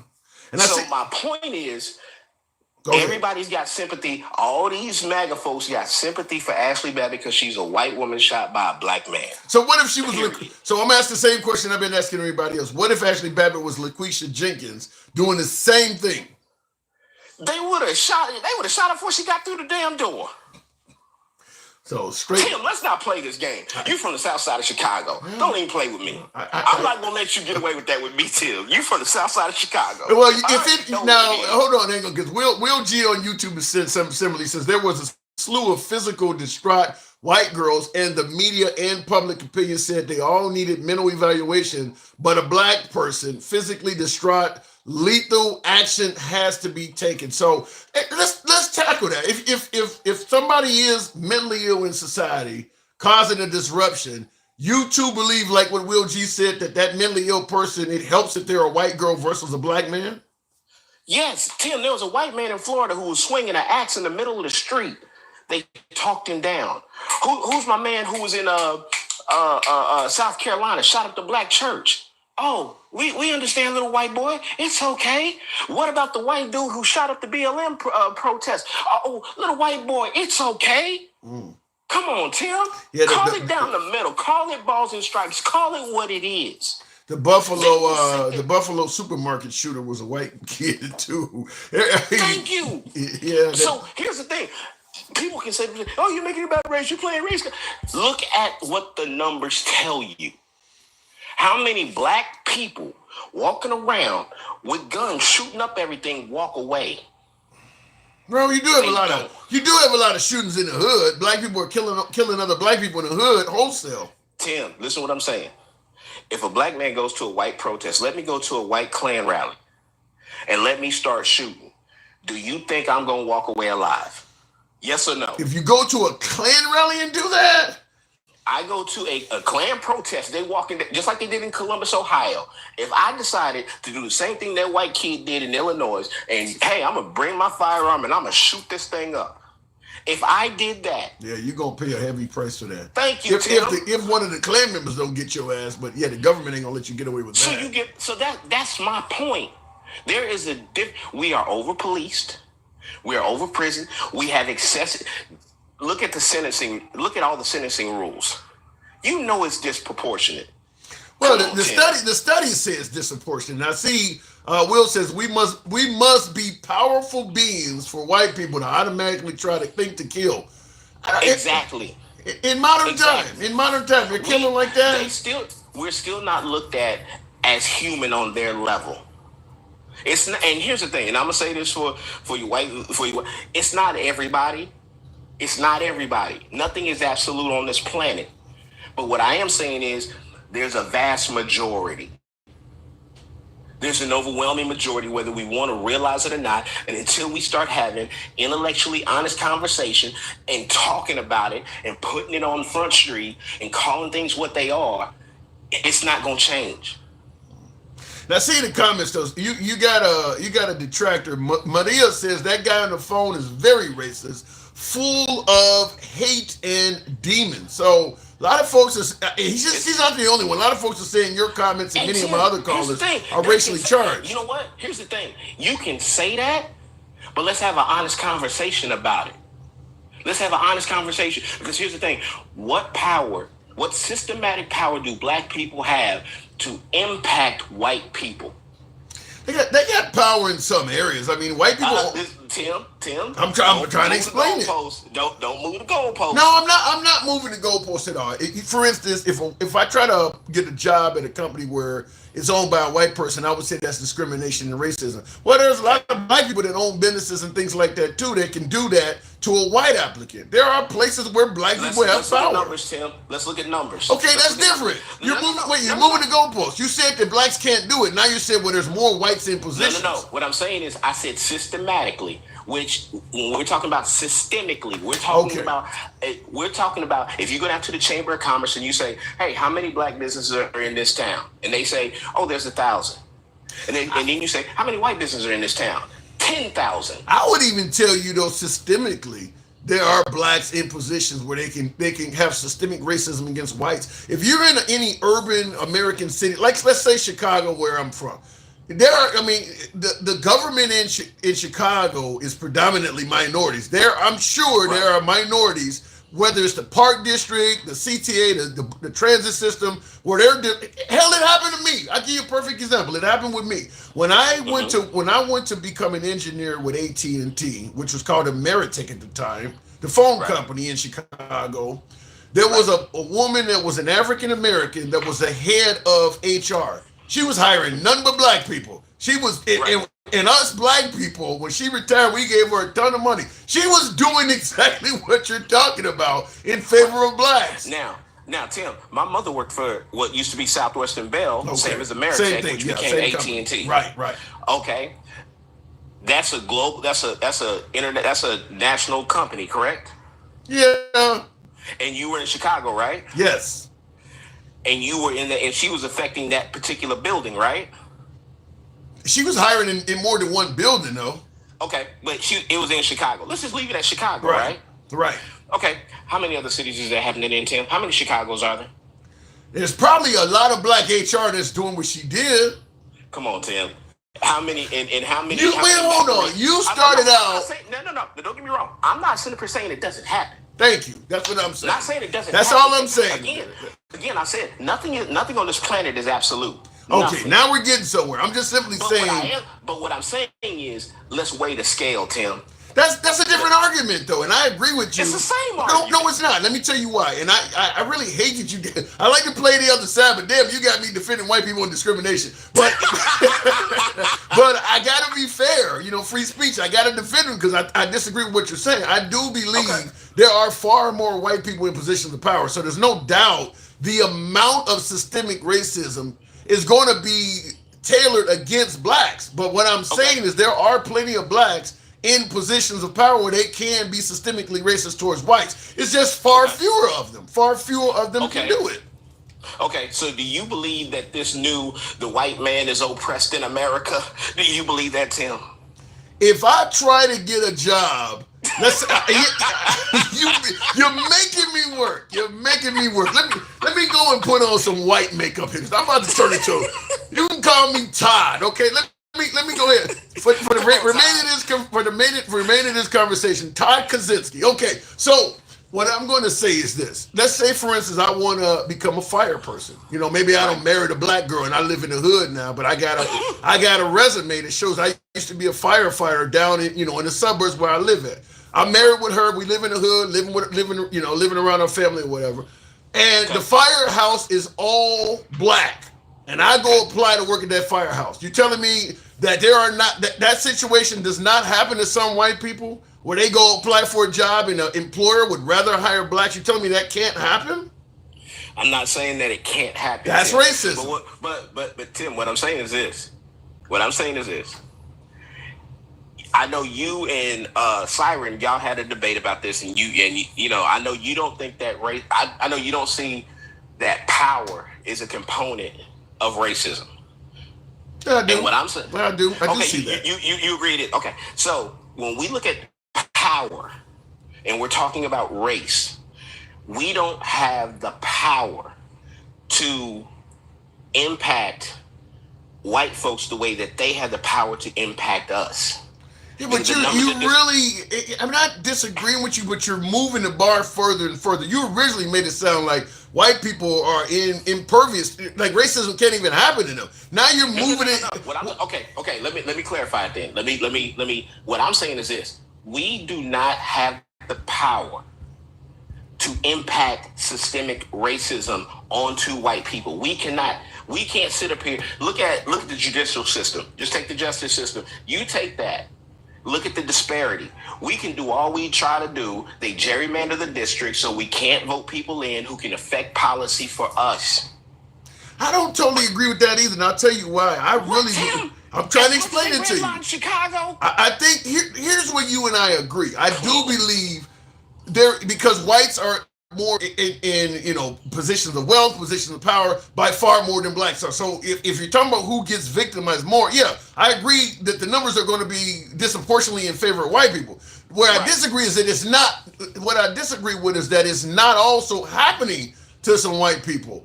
Like no, Tim. Again, I said nothing is absolute. Let me give you an example. This video, this screen I got right here. Many would agree, many would say rather, and agree, and I'm one of those people, that the only reason that Daniel Penny rather, even got charged with manslaughter is because he was white and he choked out a black guy. I believe that. I believe that if Daniel Penny was black and the guy getting choked out with black also, I don't think this would have went as far. I do believe that being white did not help Daniel Penny in regards to Alvin Bragg deciding to charge him. I don't disagree with that. That's systemic racism towards a white man. Wait, Tim. And I asked you this the other day. Reverse it. If it had been a black man choking and killing a white man. He's fucked up. It's over with. Okay, so Tim, do you not see how that's racist? Well, the only difference between your example where I said the black man choking him out would be fucked up, and the difference between that and Daniel Penny is that the jury found Daniel Penny not guilty. They did try to hang him too. He was facing a manslaughter charge. It ain't like the system took it easy on Daniel Penny. He beat the charge. They tried to give him a manslaughter charge. A black man would have faced murder 1, and the reason why is because you knew you were a trained killer by the United States military. I don't know if that would have flew. I don't think that would have got by. They could have charged him with it. I think he would have beat that. What do people in martial arts and the MMA and all that have to tell somebody? Are they not held to a higher standard when they get into any kind of physical altercation in public? Murder 1? No. No, you're not going to do murder 1 on that. Premeditated murder. It's a white man. A white man is dead on the street on video from a black man? Come on, Tim. All right. Okay, we can agree to disagree. I think manslaughter, maybe murder 2 if you had an overzealous prosecutor that didn't like black people, but murder 1 ain't going to fly. Okay. Either way, they're gonna file 2 charges. They're gonna sit up here and say you can consider. We're trying to get him for murder 1, but we'll take a lesser offense at murder 2. Well, they found 2 charges. They did found 2 charges against Daniel Penny, manslaughter and negligent homicide. They went after Daniel Penny. They did go after him. They didn't give any. Now, if you don't want to get him on the manslaughter, you damn sure ought to get him for negligent homicide because he knew what he was capable of. I don't know what his training in the military was, but there's a point where they do know, hey, I've got this man in this chokehold. I know if I hold him this long, he'll be unconscious. I know if I hold him this long, he'll be dead. All right. So there's an internal clock that they're taught. I get that, but there's heat of the moment and a lot of other things like that. But no doubt. I'm not sitting there saying that the man went and I'm not saying he was premeditated. I'm going to give him that. But what I am going to say is this. He didn't have no sympathy because he was a black man. All right, Alan, you made me work. You turned me into Todd Kaczynski for a minute. You made me work. Tim, you love when I come up here and put you. It was a good conversation. So that's a shout out to all my MAGA viewers out there who tell me I never see the other side of it. There you go. I temporarily turned into a white man. I got to move it on, Alan. Hey, but wait till make sure Michael and all them know. Hey, I finally got Tim to sit up here and get in that chair and have to. All right, Tim. And then this conversation, I'm gonna hold up my what do you call it? Men in Black. They hold up the wand. This conversation never happened. I gotta go. All right, moving on with the program. Turn me into a white man. All right, welcome to the Republican Party, since Small Smith. So, because I'm a white guy, I'm now a Republican. Ed G, the forever victim mentality. They could be in Africa. They would still find a reason why they are oppressed or hated. Well, if you're in South Africa, Ed G, I think that would be a legitimate reason. Have you ever heard of Ain't Gonna Play Sun City, apartheid? Apartheid, remember apartheid is really bad, was really bad in South Africa. So yeah, going to Africa doesn't mean you're going to automatically escape oppression and racism. South Africa is a prime example of that. Looking in the comments real quick, and thank you, Edgy, for the super chat. Funny, the really racist think CRT makes white people look and feel bad, but the truth is the truth. Well, the truth is the truth, and that is the truth that, I don't want to say it makes modern white people look bad, but the people of the time, yeah, they were bad. I mean, when you got people not only picking your crops and shit like that, but you're using underage kids for sexual pleasures, all of that was happening during slavery. Yeah, they do look bad, which is why I do believe a lot of modern day whites don't want that stuff taught. Because look, you ain't got nothing to do with it. It happened 6 or 7 generations ago. It may be in your family, but that ain't you. But I do agree with you, Will G. The truth is the truth. Just let it come out. I think that one of the best ways we could get past racial issues in this country is to just put every damn thing on the table and quit lying about shit. That way we can move on. But when you lie about stuff, the truth keeps coming out in trickles. People still saying the Civil War had nothing to do with slavery and the party switch never happened and the South will rise again is a friendly phrase. As long as you keep saying that shit, it's going to continue to trickle out, and that's what keeps it going. Just tell the truth. It was fucked up during that era. This was racist. That was bad. Just tell the truth about it. People refuse to do that, and so it continues going on and on and on and on. I don't know how to get past it when people won't even be honest about what actually happened. You're just never going to get past it like that. Will G says, think about how many obstacles it took for those black people to get where they are. Did you hear online the story of the black man talking to the old firefighter and how he only saves white people? Or how he only saved... I heard some slight rumors about that. Wow. He should go out like the damn CEO of United. I mean, I really hate to say that, but if you're a firefighter and you literally are letting people perish because of their race, I don't want to call for violence, but I don't care if that dude's 90 years old. It is what it is, man. If you brave enough to come out and say something like that, man. All right, look at it in the comments. Because that means you literally let people lose. You literally let people perish just because you didn't like the skin color of that person. Jesus, that's bad. These kids want it out, but they're shamed they can't get past it. Their kids want it out, but they're shamed they can't get past it. You know, the crazy thing is, I'll go to the box shortly. Tap the screen, folks. Get the likes up to about 30,000. We can certainly make that happen. Some of you folks are tapping the screen. Thank you. Smash that like button on YouTube as well. Florida is passing a law that prevents children under 16 from having access to the internet. Social media pages.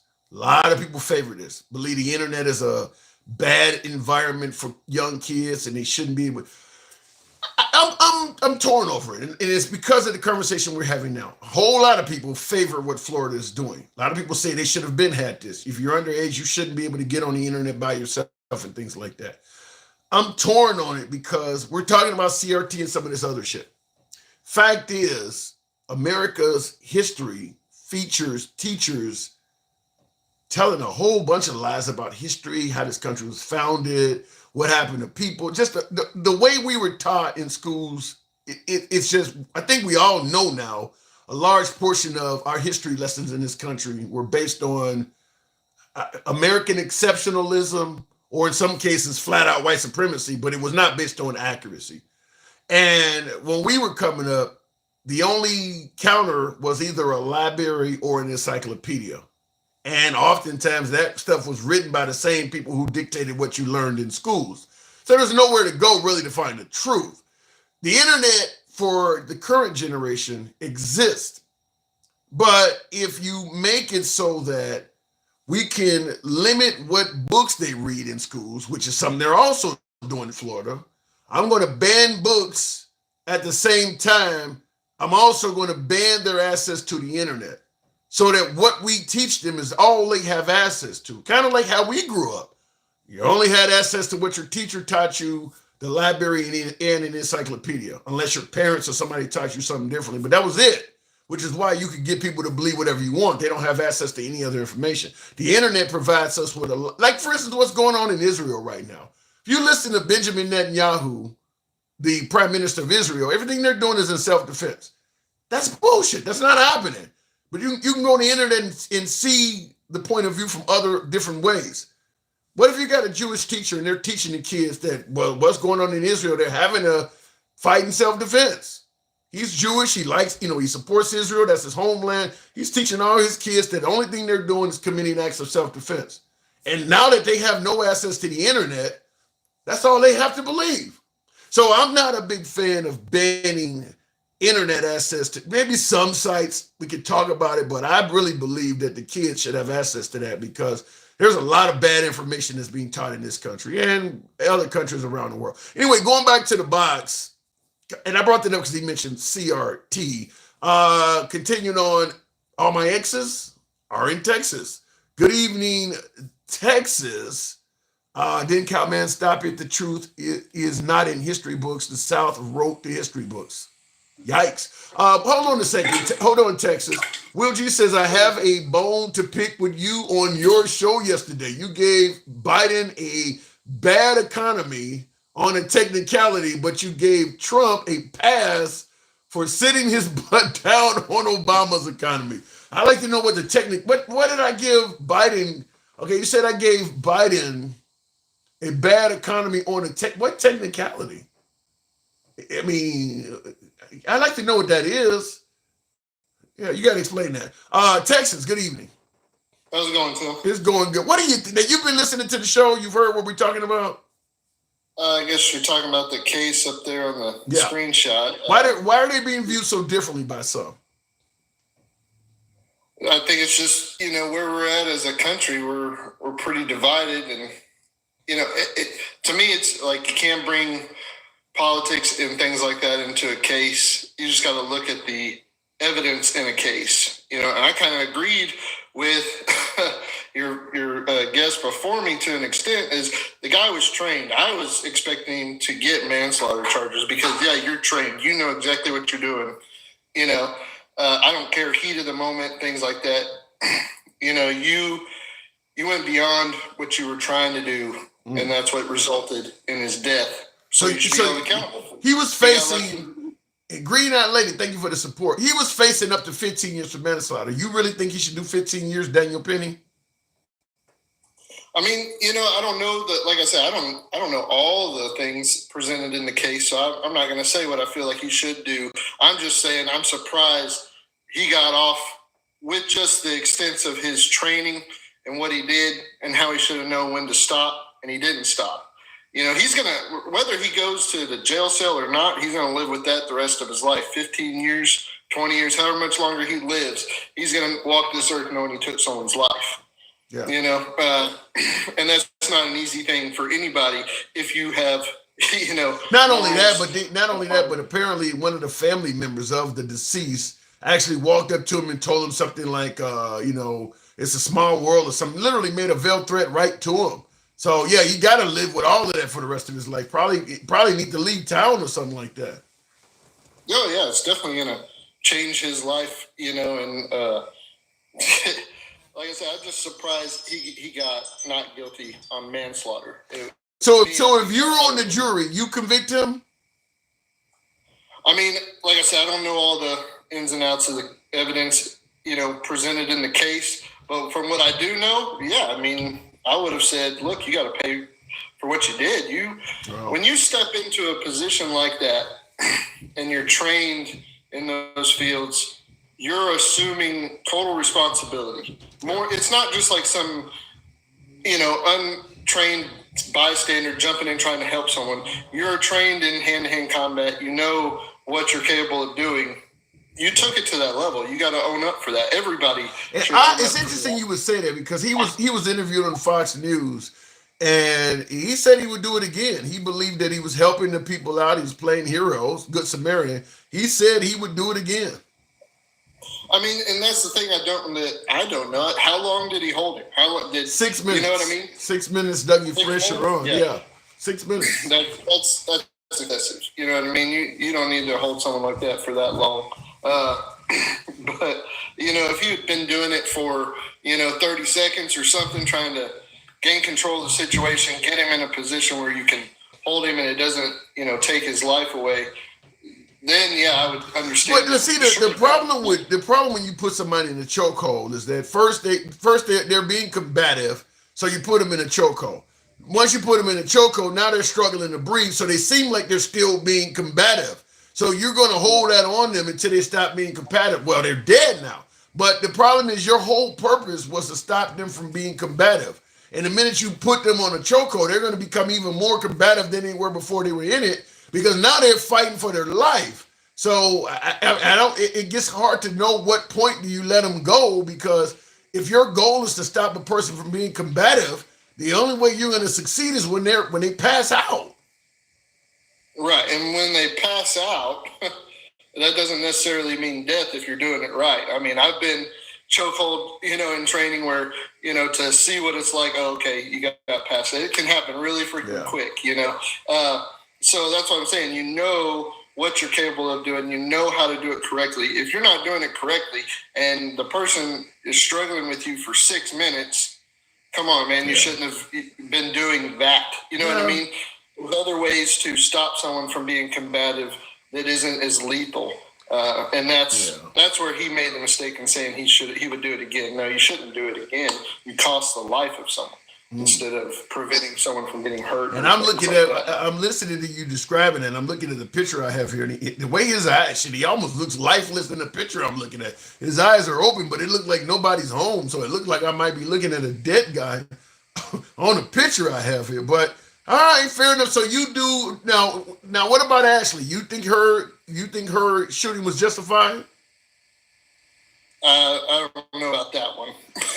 You were doing so fucking well. So well, tell me about it. We'll talk about it. Look, when it comes to things like this, these things happen across the country more than we know.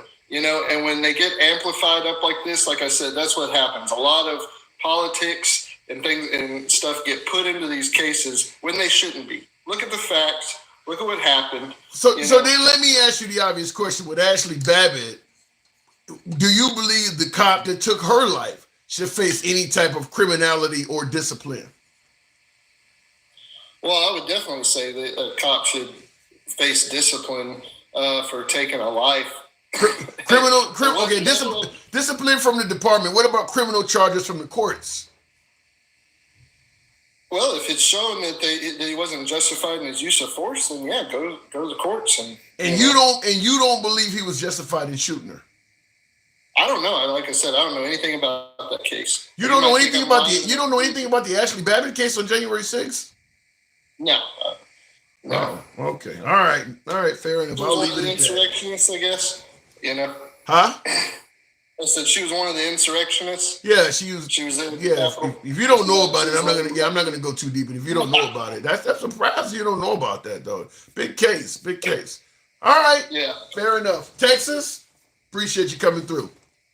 Have a good one, man. You too. All right, moving on with the program. By the way, tap the screen. Get us on up to about 35,000. We can make that happen. Her blood is on Trump's hands. Dad, Billy Wop. Well, her parents don't. Her mom don't think that. Her mom is still an ardent Trump supporter and supports what she was doing. But that's a good point, because without Trump saying the election was stolen, she would be alive. That would not have happened. Will G, now you're saying that you said how the people didn't feel the progress of the economy.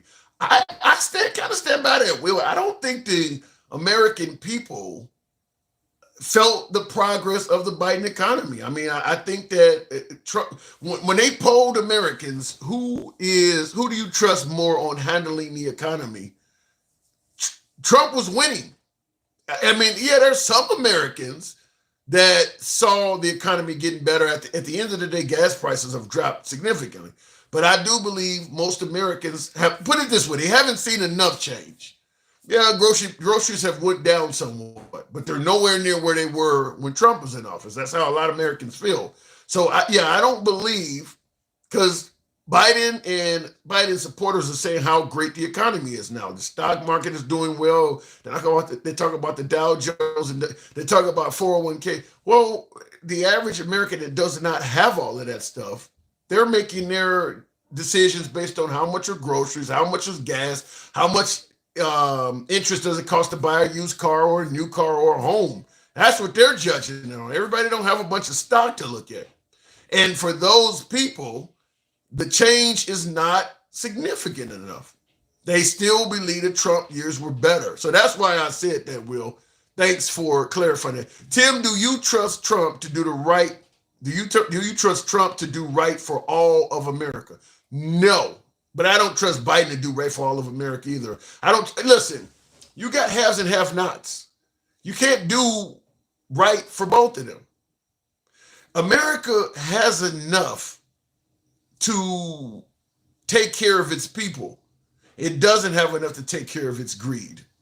So the greedy people don't give a damn about the have-nots. To some degree, the have-nots don't give a damn about the greedy people. You really can only satisfy one or the other. It's as simple as that. If you really look out for the haves, you're gonna really piss off the have-nots. If you really look out for the have-nots, the haves ain't gonna like you. There's no way you're gonna satisfy both of them. Not considering how much of a piece of the pie that the haves want. You're just not gonna be able to satisfy the have-nots when the haves want as much as they want. I mean, you got Elon Musk. I think they just stated today he is the first guy to reach $400 billion. He's still trying to make more money. He still wants more money. He's worth $400 billion. He's still trying to make more money.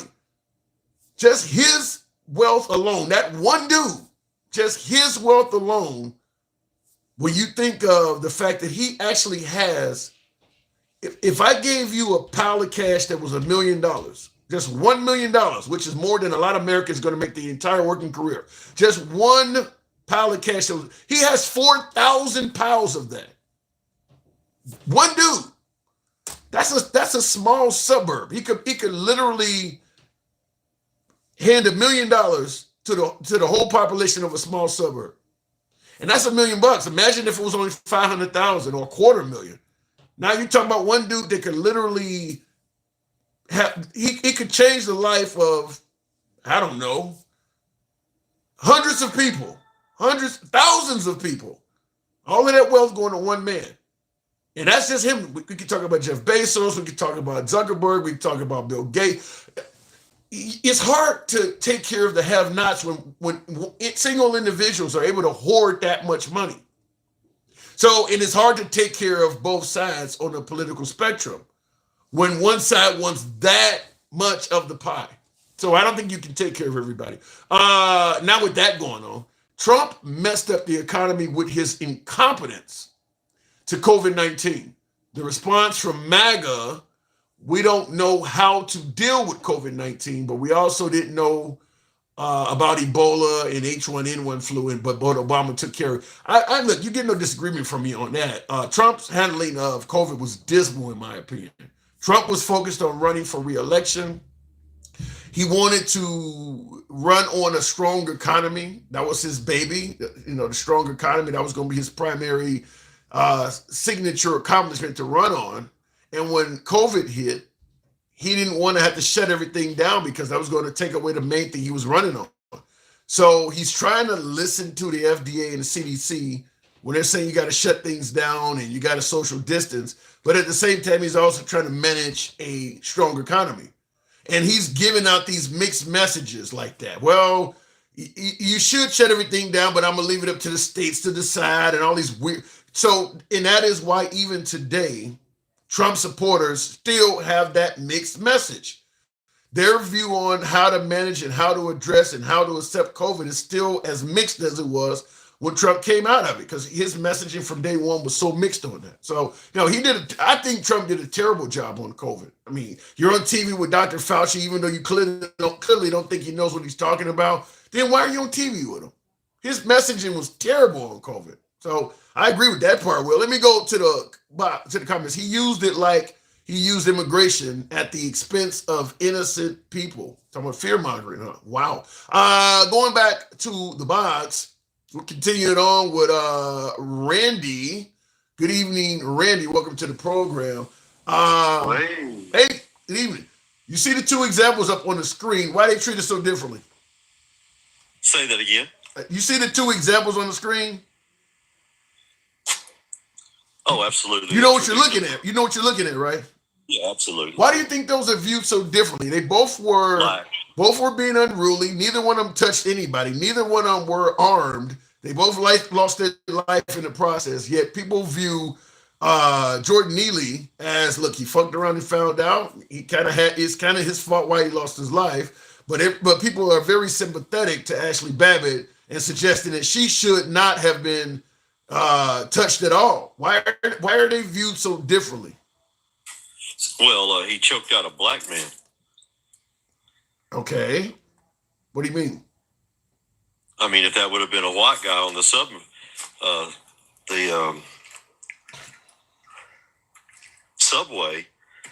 they wouldn't have been. They just would have said, "Hey, he was threatening everybody. He was going to kill threatening to kill everybody, and blah blah blah." And yeah, but what I'm here? Okay, let me clarify that. People who view that the black guy being choked out kind of is responsible for his own demise. The people who believe that he deserved, or I won't say deserved, but people who believe, people who believe he is responsible for his own loss of life do not believe that about Ashley Babbitt. Why is that? Well, because Ashley Babbitt was a decorated war veteran. That ain't got nothing to do with what she was doing, though. I don't agree with what she was doing, but I don't think she should have been shot. They didn't do anything. They didn't do anything to the guy that shot her. Do you believe him shooting her? He should have been criminally charged. Absolutely. What would you charge him with? Murder.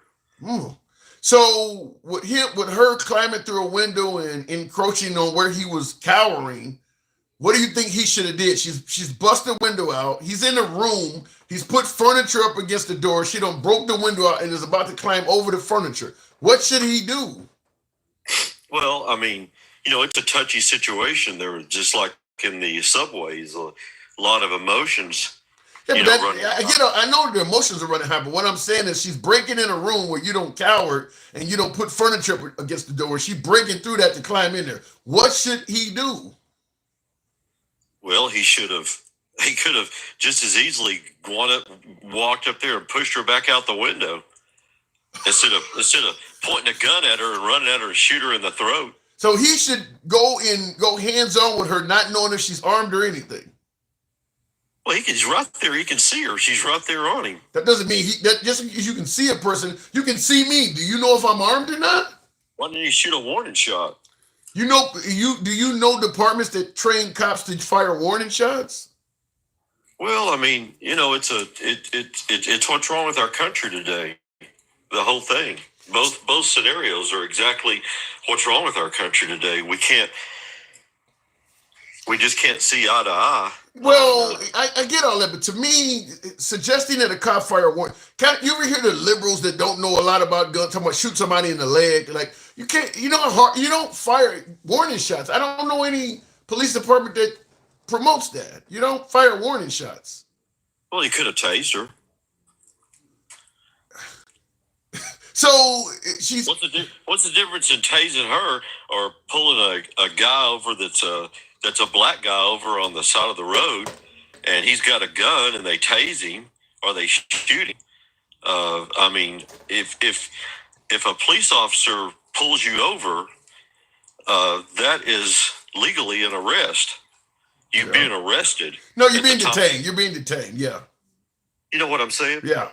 And nobody has any respect for that anymore, and so they just they do whatever they want to do. They do the First Amendment. Is that not what she was doing too? She had no respect for police and was doing what she wanted. Was she not doing the same thing? Well, I mean, the news is so unclear, and all you have, and all I have is information that's coming from the news about all that. Randy, you actually have the video of her doing it. Right. So where's the lack of clarity coming from? You actually have a video of her climbing over, attempting to climb over furniture they have barricaded themselves in a room with. So we also have a video of Penny taking control of the guy that was threatening to kill everybody, telling everybody in the subway that somebody's going to die today. He don't care if he goes to jail.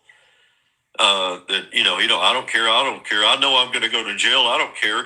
Somebody in here is going to die today, though. Instead, the news media portrays him as a Michael Jackson impersonator, and you know what I'm saying. It's time for us to grow up. We gotta grow up and face reality of. What about the notion that maybe both of them are responsible for their own demise? Well, I mean, here's the way I see it, Tim, and you know how much I love you. I really love you a lot. That sounds scary. That usually means there's a but keep going. Well, if any of us, if I go out tonight and I get confronted by the law, and I live in Texas, the law's tough here, very tough, and I get pulled over, I don't care. I mean, I'm an old guy. I'm old. Okay. But I don't throw my head out the window and go, "What the hell are y'all doing pulling my ass over because I'm white? You pulled me over because I'm white?" Well, you do realize there is a significant history of people in this country getting pulled over simply because they are black, right? You do realize that is based on something that actually has happened. I agree with you. Okay. I agree with you. Right. And also, listen to this. What really irritates me about all that is that, and it doesn't have anything to do with me being white, because I have dark tinted windows. Nobody can see my windows, see through my windows to tell if I'm black or white. But I drive a nice car. And by me driving a nice car, I can drive. Sometimes I forget that my tags are out. You know what I'm saying? I forget that my tags are out of my car. So I drove around one time for a whole year and nobody ever pulled me over. I'm smelling privilege. Man, it smells like privilege in here. No, I'm just telling you. Nobody can see through my windows. They don't know if I'm black or white. But if they see some guy driving around in my neighborhood in an old car, can't they? Now, I'm ignorant on this, man. You can help me out, but you know the police have those little computers in the middle of their car. Can't they punch your plates in and quickly see? Once they punch your plates in, they can tell you're a white guy, can't they? No, they can only tell whether that vehicle is who it's registered to. Right, and they can't bring up a picture of your driver's license from that car. No, that I don't know. I mean, your name? I mean, you know, you don't exactly look like Leroy. I mean, your name might tell them. There's a lot of ways to know. Your address might tell them you live in this zip code. Ain't no Negroes over there. I mean, there's a lot of ways people to tell you ain't black. I don't need just your picture. Listen to this. I heard a story the other day from where I live that the police department won't run radar in a black neighborhood for speeding because they know if they issue the citations that the probability of them coming in and pay them is a lot less than if they run it in a fancier part of the of the town. Wow. Where people get pulled over and they will come and they know they'll pay them. So they run radar in those areas more than they do. So, I mean, it's a whole system of confusion. You know, a lot of that stuff, and I don't think that's right. You shouldn't let people of color get away with speed and shit. But unfortunately, a lot of that stuff is based on bad history, such as in Ferguson, for instance, when they found out that they were genuinely pulling over and stopping only people of color to raise revenue off of them. We don't want to come across as doing what other cops have done in the past that has been getting away with. I really believe that, just like what I mentioned about racism, if you told the truth, if police did a much better job of simply policing their own and not sweeping bad cops under the rug, the relationship between African Americans and cops would not be anywhere near as bad as it is. But for years, decades, generations, the police department, when they knew they genuinely had a bad cop, circled the wagons and protected that bad cop. Told everybody, you're making it up, we see nothing, we say nothing. Because the police code is almost exactly like it is in the hood. Snitches get stitches, in certain areas, the mob or whatever, you can't be a rat or you face violence. The police code is almost the same damn thing as that. If you go and tell on a fellow officer and all of your other brothers see you doing it, you're going to have a hard time working in that department. You may need backup and it may not show up. They are just as punitive as people in the hood or people in the crime world are towards snitches. And that has been horrible in terms of their reparation with people of color. That's all they have to do. Get rid of the bad elements in your department and quit defending them. And that would have been all they needed to do. But they for literally for generations, they've refused to do that. I always tell you, and I'm going to tell you again, I've never told you this before. I've been on here before. I've never told you this, but I was raised nearly my whole life as a young man into my teens, into 17, 18 years old. I was raised by a black family. And I can't tell you the gentleman's name, but he was a big inspiration on me. And I loved him with all my heart. I couldn't have loved him anymore. But in the beginning of actually living with them, it was odd to me because when I was very, very young, 6 or 7 years old, when I first went to live with this family, it was strange to me. What was strange? Because, well, the black and the white. I knew I was white and they were black. Mm-hmm. And it was just odd to me. And then the gentleman that raised me, he was an incredible human being. I love him. He's passed away now, but I loved him with all my heart. And one time I was about 16 years old, and I asked him, what's the difference between a black man and a white man? And he took my hand, and he held my hand out, and he took his pocket knife out, and he cut my hand. And he turned his hand upside like this, and he cut his hand. Damn, he couldn't have told you that shit. He actually had to cut you. He couldn't have told you we bleed red. He cut my hand, and he cut his own hand, and he said, "Look, we both bleed the same." And it. God damn, you couldn't have just told me that shit. You actually got to cut me.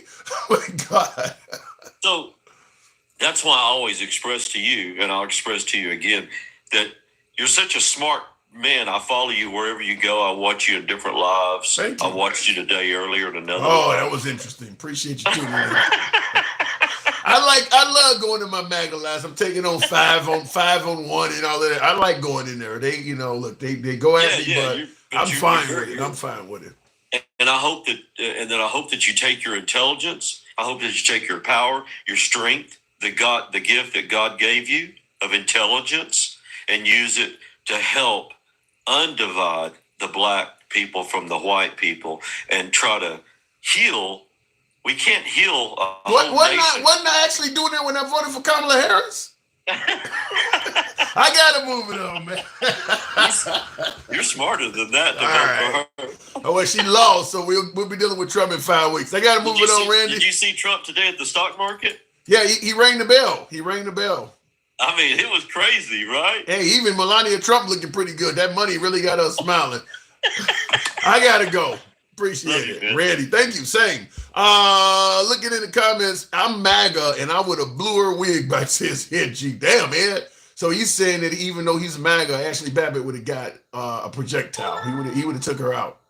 I listen, and certainly thank you, Ed, for the support. I definitely believe that if you see the death of Jordan Neely as fuck around and find out and you're defending Ashley Babbitt, yeah, a lot of that has to do with her being MAGA. I mean, the action she committed there that day, you're literally breaking into a location and a guy has a gun aimed at you and you're not listening to it.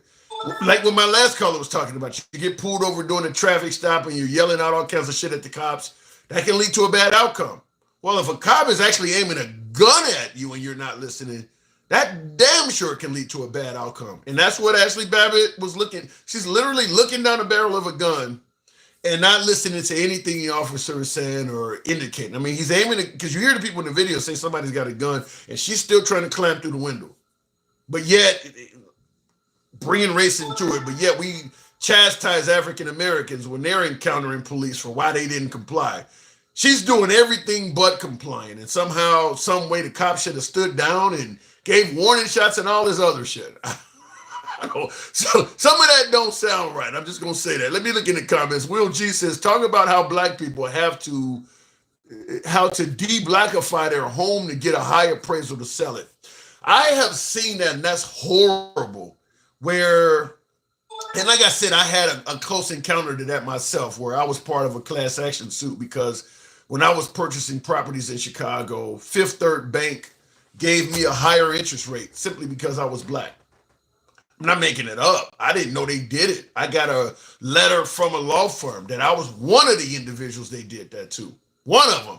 It's hundreds of us. If you're being African American, they gave us a higher interest rate simply because, when you take out a mortgage, they get your ID and all that. They knew I was a black man.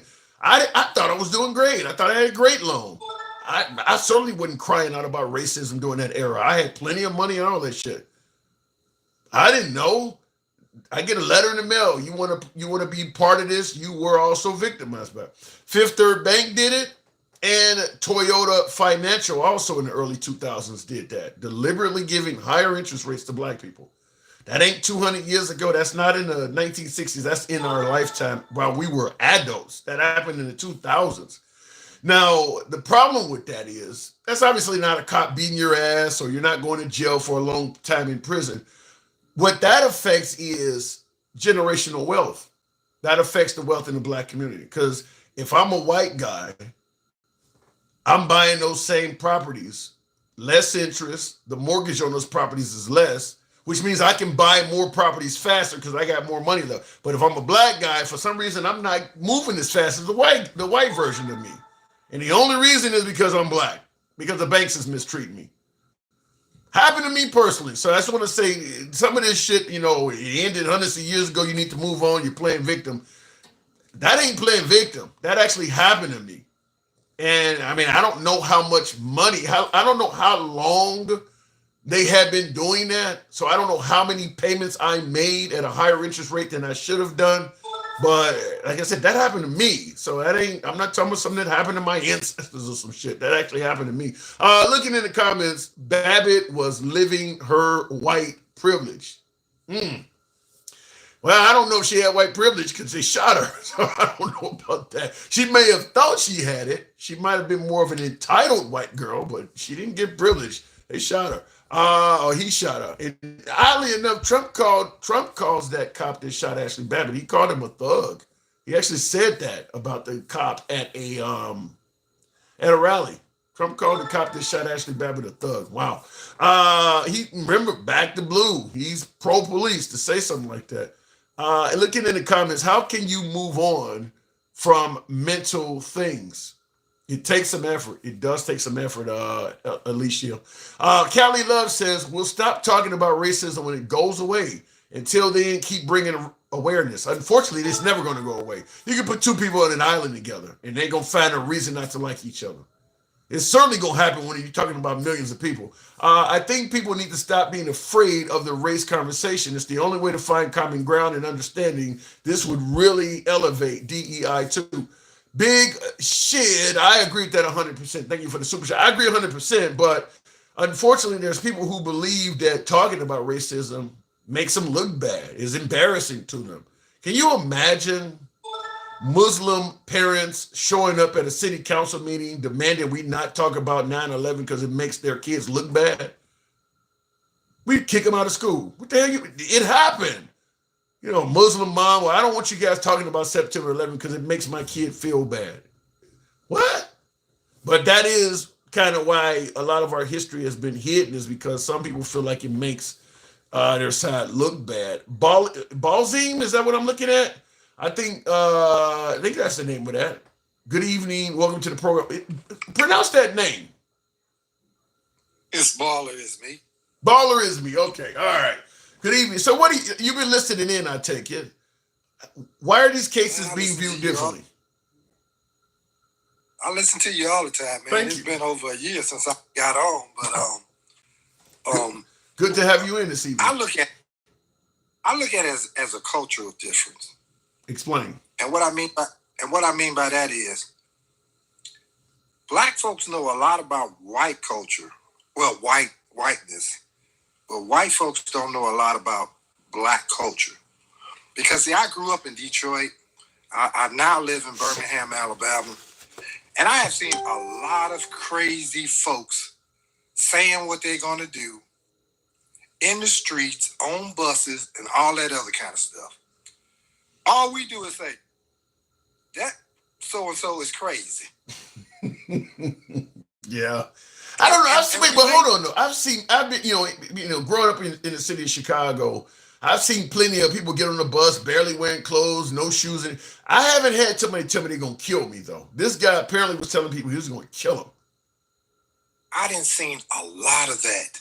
I'm 65 years old, Tim. Mm-hmm. I didn't see a lot of it where people would come in and they would just stop just saying whatever they want to say. And all of us would say, as long as he don't touch nobody, we ain't gonna do nothing to him.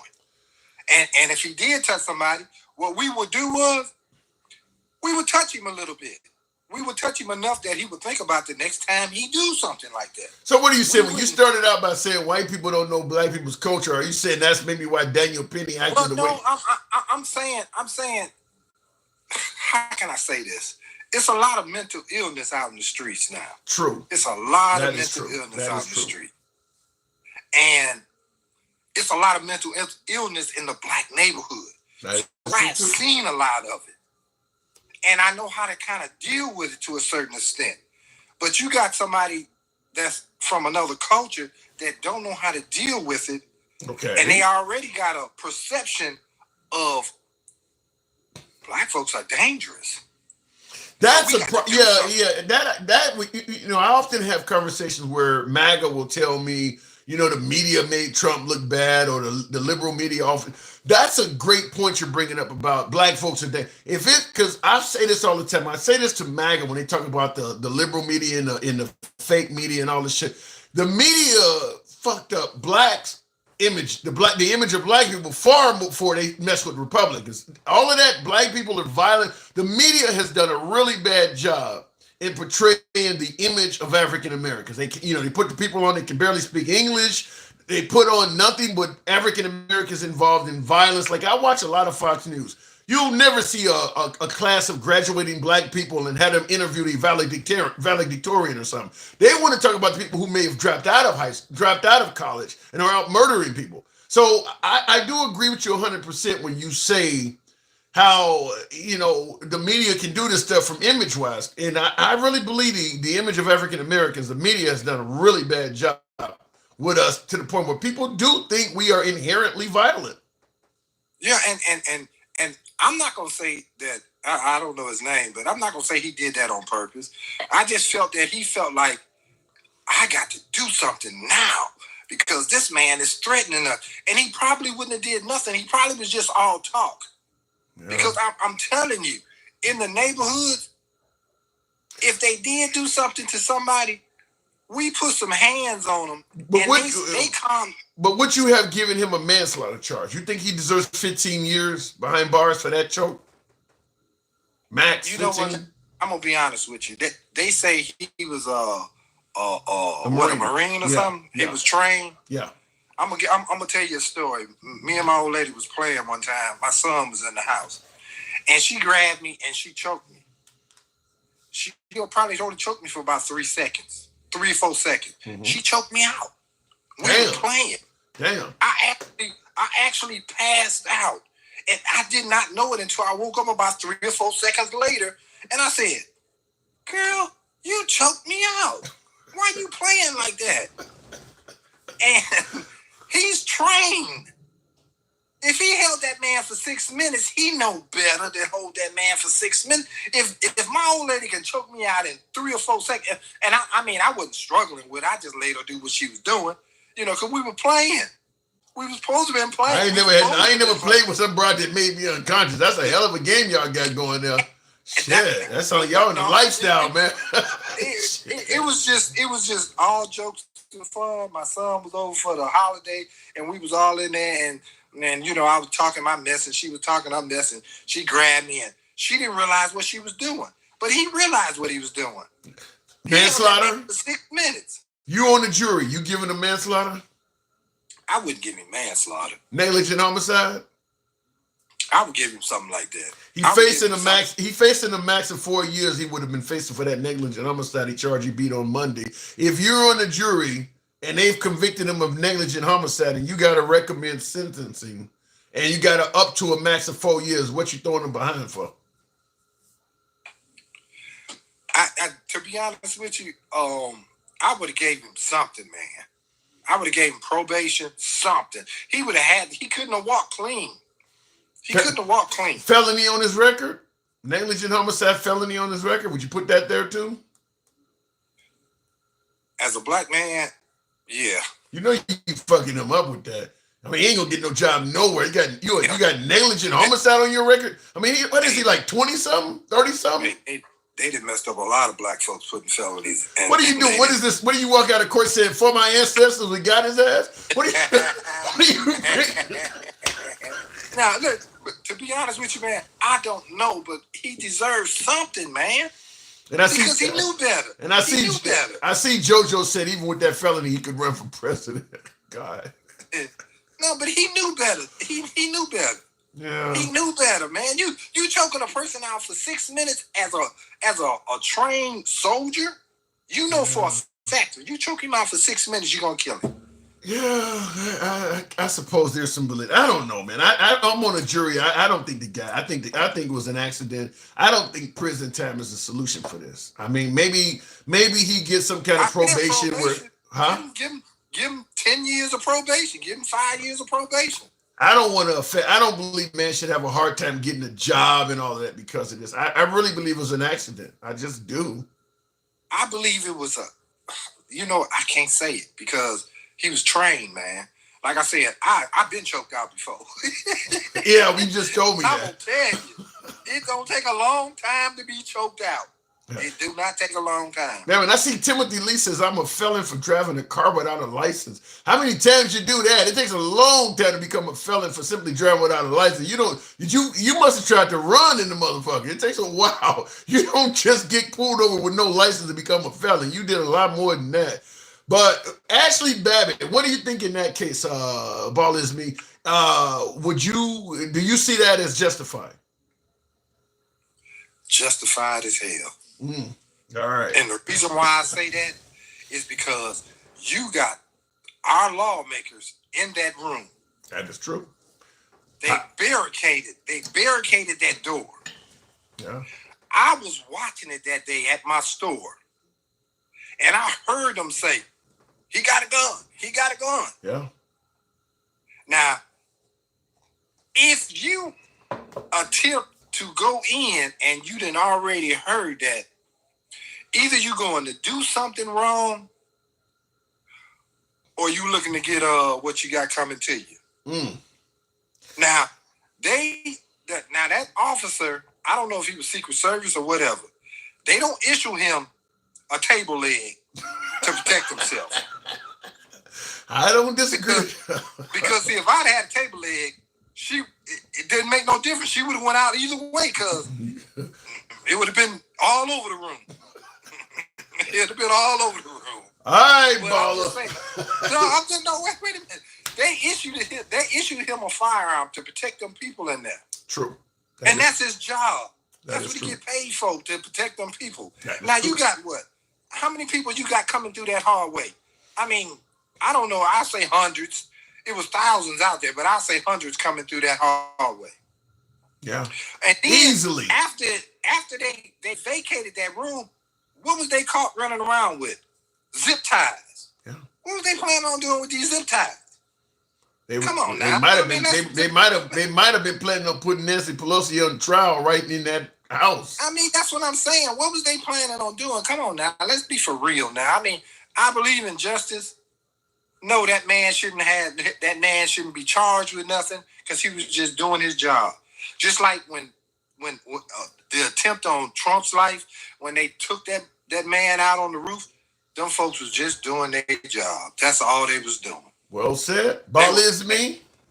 Take care, man. I appreciate it, man. Absolutely. Hey, try to look for me because I look for you I watch you every day, man. I be having something to say sometimes, but sometimes it don't get out right, man. Like I said, I ain't got that intellect like all of y'all, but I still got something to say. I think you did just well. I got you covered like a blanket. Thank you. Thank you. All right, good conversation. All right, moving on. Will G stated that Trump, what does it says? Trump said it was going to be hard. Yeah, he did say this. He says Trump said today that it was going to be hard to bring prices down now. He says Trump ain't shit. I think he did. He said something because Trump also said recently during the Meet the Press interview. He said that I can't guarantee anything, which obviously doesn't sound like the confidence he had during the rallies. But yeah, he did say something to the effect of, he said, prices may or may not come down, but he still kind of made it sound like he's going to accomplish what he promised. We'll see. I'm just going to say we'll see. I've been meaning with the help of Dencal, I think he might be in the comments, but I've been meaning to write down a list of all of Trump's promises. So I want to come on here. We can do it about once a quarter, about once every 3 months or so, and just have a discussion on how close Trump is to meet, because he made a lot of promises during the campaign. We'll talk about them and just simply see how close he is to accomplishing them and the likelihood of him accomplishing them. I mean, I'm gonna have to really sit down and, because he made a lot of promises. So we'll be talking about it. The Marine will be just as mad as the dude he X'd when the Department of, the Department of something efficiency, Doge, when the Doge billionaires are cutting VA healthcare and benefits. Do you guys think they're gonna actually do that? I know that's been floating around that the Trump administration is going to cut VA healthcare and benefits. If you cut the healthcare, that's a huge benefit that veterans get is healthcare, whatever quality it is. But you guys think they're going to actually do that? Cut VA healthcare and their benefits? I mean, it's already difficult to get people to want to serve nowadays. You going to actually reduce the incentives they're getting even more? I see in the comments, EJ Nemo says, no, they're not going to do that. But there are a lot of people that believe that. So yeah, Trump needs to get ahead of that. Biden should declare martial law for what? Didn't work very well in South Korea, by the way. Maybe off topic, but do you think Biden will pardon Pelosi and friends? Yes, Tim Rogers, I do believe he pardoned 1,500 people today. They won't tell you exactly who. I want to know, because, Trump, I did more for black people since Abraham Lincoln. I like to know how many black people that Biden pardoned.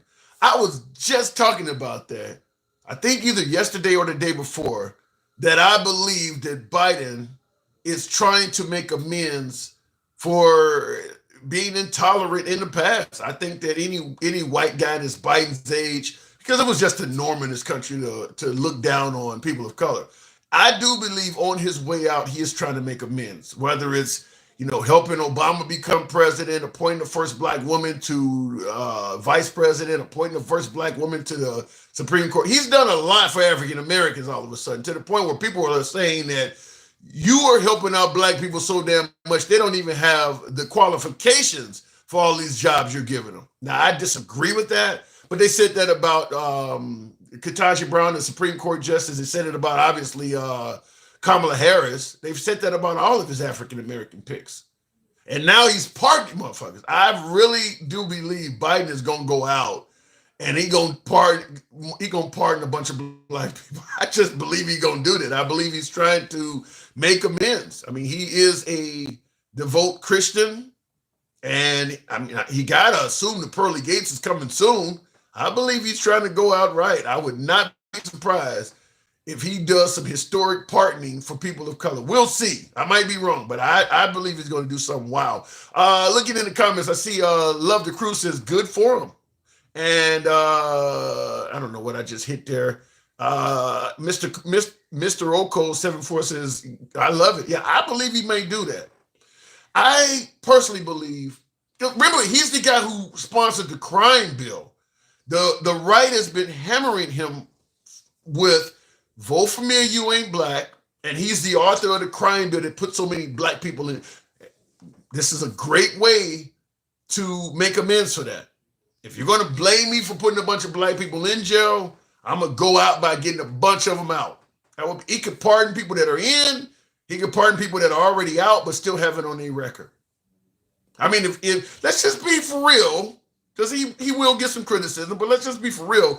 If Trump can pardon the J6 protesters, I think he can pardon a few weed smokers. I don't see any problem with that. If Trump can pardon a few folks that were protesting on January 6th, I think he can pardon a few weed smokers. We'll see how it goes. But I do believe he's going to go out like that. Looking in the comments, Daniel Penny didn't learn the full Nelson, one arm at least. I didn't learn it either, big shit, so I can't speak on it. Real quick before we continue on with the program, I don't know what I just hit there. I'll go back to the box. Thank you guys that are tapping the screen. Can we get the 50? 50? F-I-D-D-Y? 50,000? I don't know. Let me see here. We'll continue on with one of my subs there. Mike. Good evening, Mike. Under Kamala Harris, we would be a socialist country. Under every liberal, they said we'll be socialist. When Obama got elected, he was going to turn us into socialist Greece. At the time, Greece's economy was failing. Obama was going to turn us into socialists. When Hillary Clinton ran, they were saying she was a socialist. Kamala Harris, and then all of a sudden, when they start talking about Trump as mustache man, or he's some kind of fascist, well, you can't call him that. You're calling every damn liberal that comes down the pipe a socialist. Mike, good evening. Hey, what's going on? Not much at all. You see what's on the monitor behind me, right?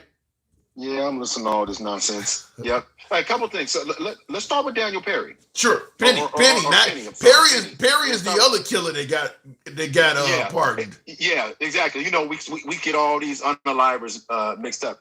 Yeah. Here's why he should have been sentenced. Two very direct reasons. Tim, you couldn't wrestle with your kids and not know when they stop moving, Tim. Damn. Come on, Tim. You couldn't wrestle. You couldn't you couldn't wrestle with your kids and not know when they stop moving completely. That's number one. Number two, there were people holding that man's legs down. Yeah. Right? People were watching. They saw what you saw. Nobody was like, hey. What would most people do? Hey, man. Yeah, okay, you got him. I mean, what are you going to do? It right? Has the people standing by saying stuff like that has a lot of similarity to George Floyd, because they were saying the same thing in George Floyd's case. Like, dude, you got him. He's been under long enough. Damn, where's he going? Yeah. So just from that, and then 6 minutes, he stopped moving long before that. That's ridiculous, man. So listen, and if you don't know that, then there's a consequence for that. You can't choke nobody for 6 minutes and not understand that they might not be alive after that, Tim. That's ridiculous. Would you give him manslaughter? Yeah, 100. I would have gave him more than that. You cannot excuse the fact that 6 minutes, Tim. It's not like it. Now, here's the thing. If he would have jumped on him, grabbed him around the neck when he fell, he broke his neck. That happened. Okay? And I'm not even excusing that, but that would have been something that happened instantaneously that happened. That's just freaking comments, man. But to hold somebody for 6 minutes, Tim, you know how long 6 minutes? We've been through this. We saw it with George Floyd. 6 minutes is a lot of time. The issue I have, though, and I don't know why the hell apparently somebody don't like what we're talking about, but the thing about, I know the man was trying to be a good Samaritan. Do you really think he was actually trying to take the guy's life? I can't speak to what he was thinking. I'm just going about his reaction. I can't speak to he was doing that. But I'll tell you this. I do find it interesting that after it happened, he said he'd do it again. Well, but he's talking about he would try to save, an innocent person's life again. I think he's making it clear he wasn't trying to take somebody's life. Well, he wasn't saving an innocent person's life, Tim, because nobody's life was directly in danger, Tim. And again, how do you know? Well, you watch the video. Well, he threatened to kill people, and this guy grabs him. How do you know if this guy didn't grab him, he wouldn't physically hurt somebody? No, you're right. We don't know. So you said nobody's life was in danger. How do you know? Well, we don't know if anybody's life was in danger to that extent, but it doesn't appear that way. But even if that's the case, 6 minutes. There's nothing you can say, Tim, to justify that. Period. Well, other than and the people around him, to me, in my opinion, the people around him, the guy that was holding his legs and looking around, nobody saw that this guy was choked out. Nobody. Yeah. It's terrible because, and then he walks out of a courtroom. It just continues to give white team men in this privileged license to unalive us without any repercussion. It's just sad, because here's the thing.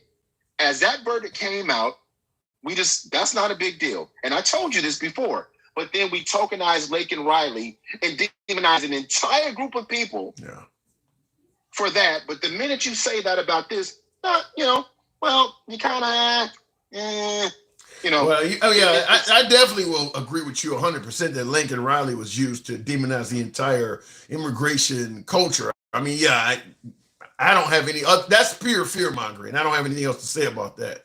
That was But it's always been fear mongering. It's always been fear mongering. It's not new. It's always been fear mongering. It's always minorities have always been made to be the enemy, no matter what. And if we go over to Ashley, hold on before you complete that thought. Time on my side on YouTube. He says 6 minutes under adrenaline feels like 10 seconds. I mean, no, it doesn't. You don't think no, so? It doesn't. I don't know. No, it doesn't. Tim, listen, we gotta stop making these. You said it earlier. We don't want to talk about. We don't talk about race for what it is. We don't want to 6 minutes, right? It's like that's a long time. That's 6 minutes. That is a long 6 minutes time for no one else to help. It don't feel like 10 damn seconds, man. And it's a false equivalency between Ashley and this because you're talking about a weapon. What weapon? And not having a physical weapon. Talking about Ashley in this situation. You really can't compare the two. Ashley Babbitt was not armed either, though. That's what I'm saying. But see, here's the thing. She had already crossed the threshold of no return when they went in there. Because once you go in there in that situation, anything would have happened. I would have felt the same way no matter who it was. But I really get pissed off about it because she lost her life behind a lie.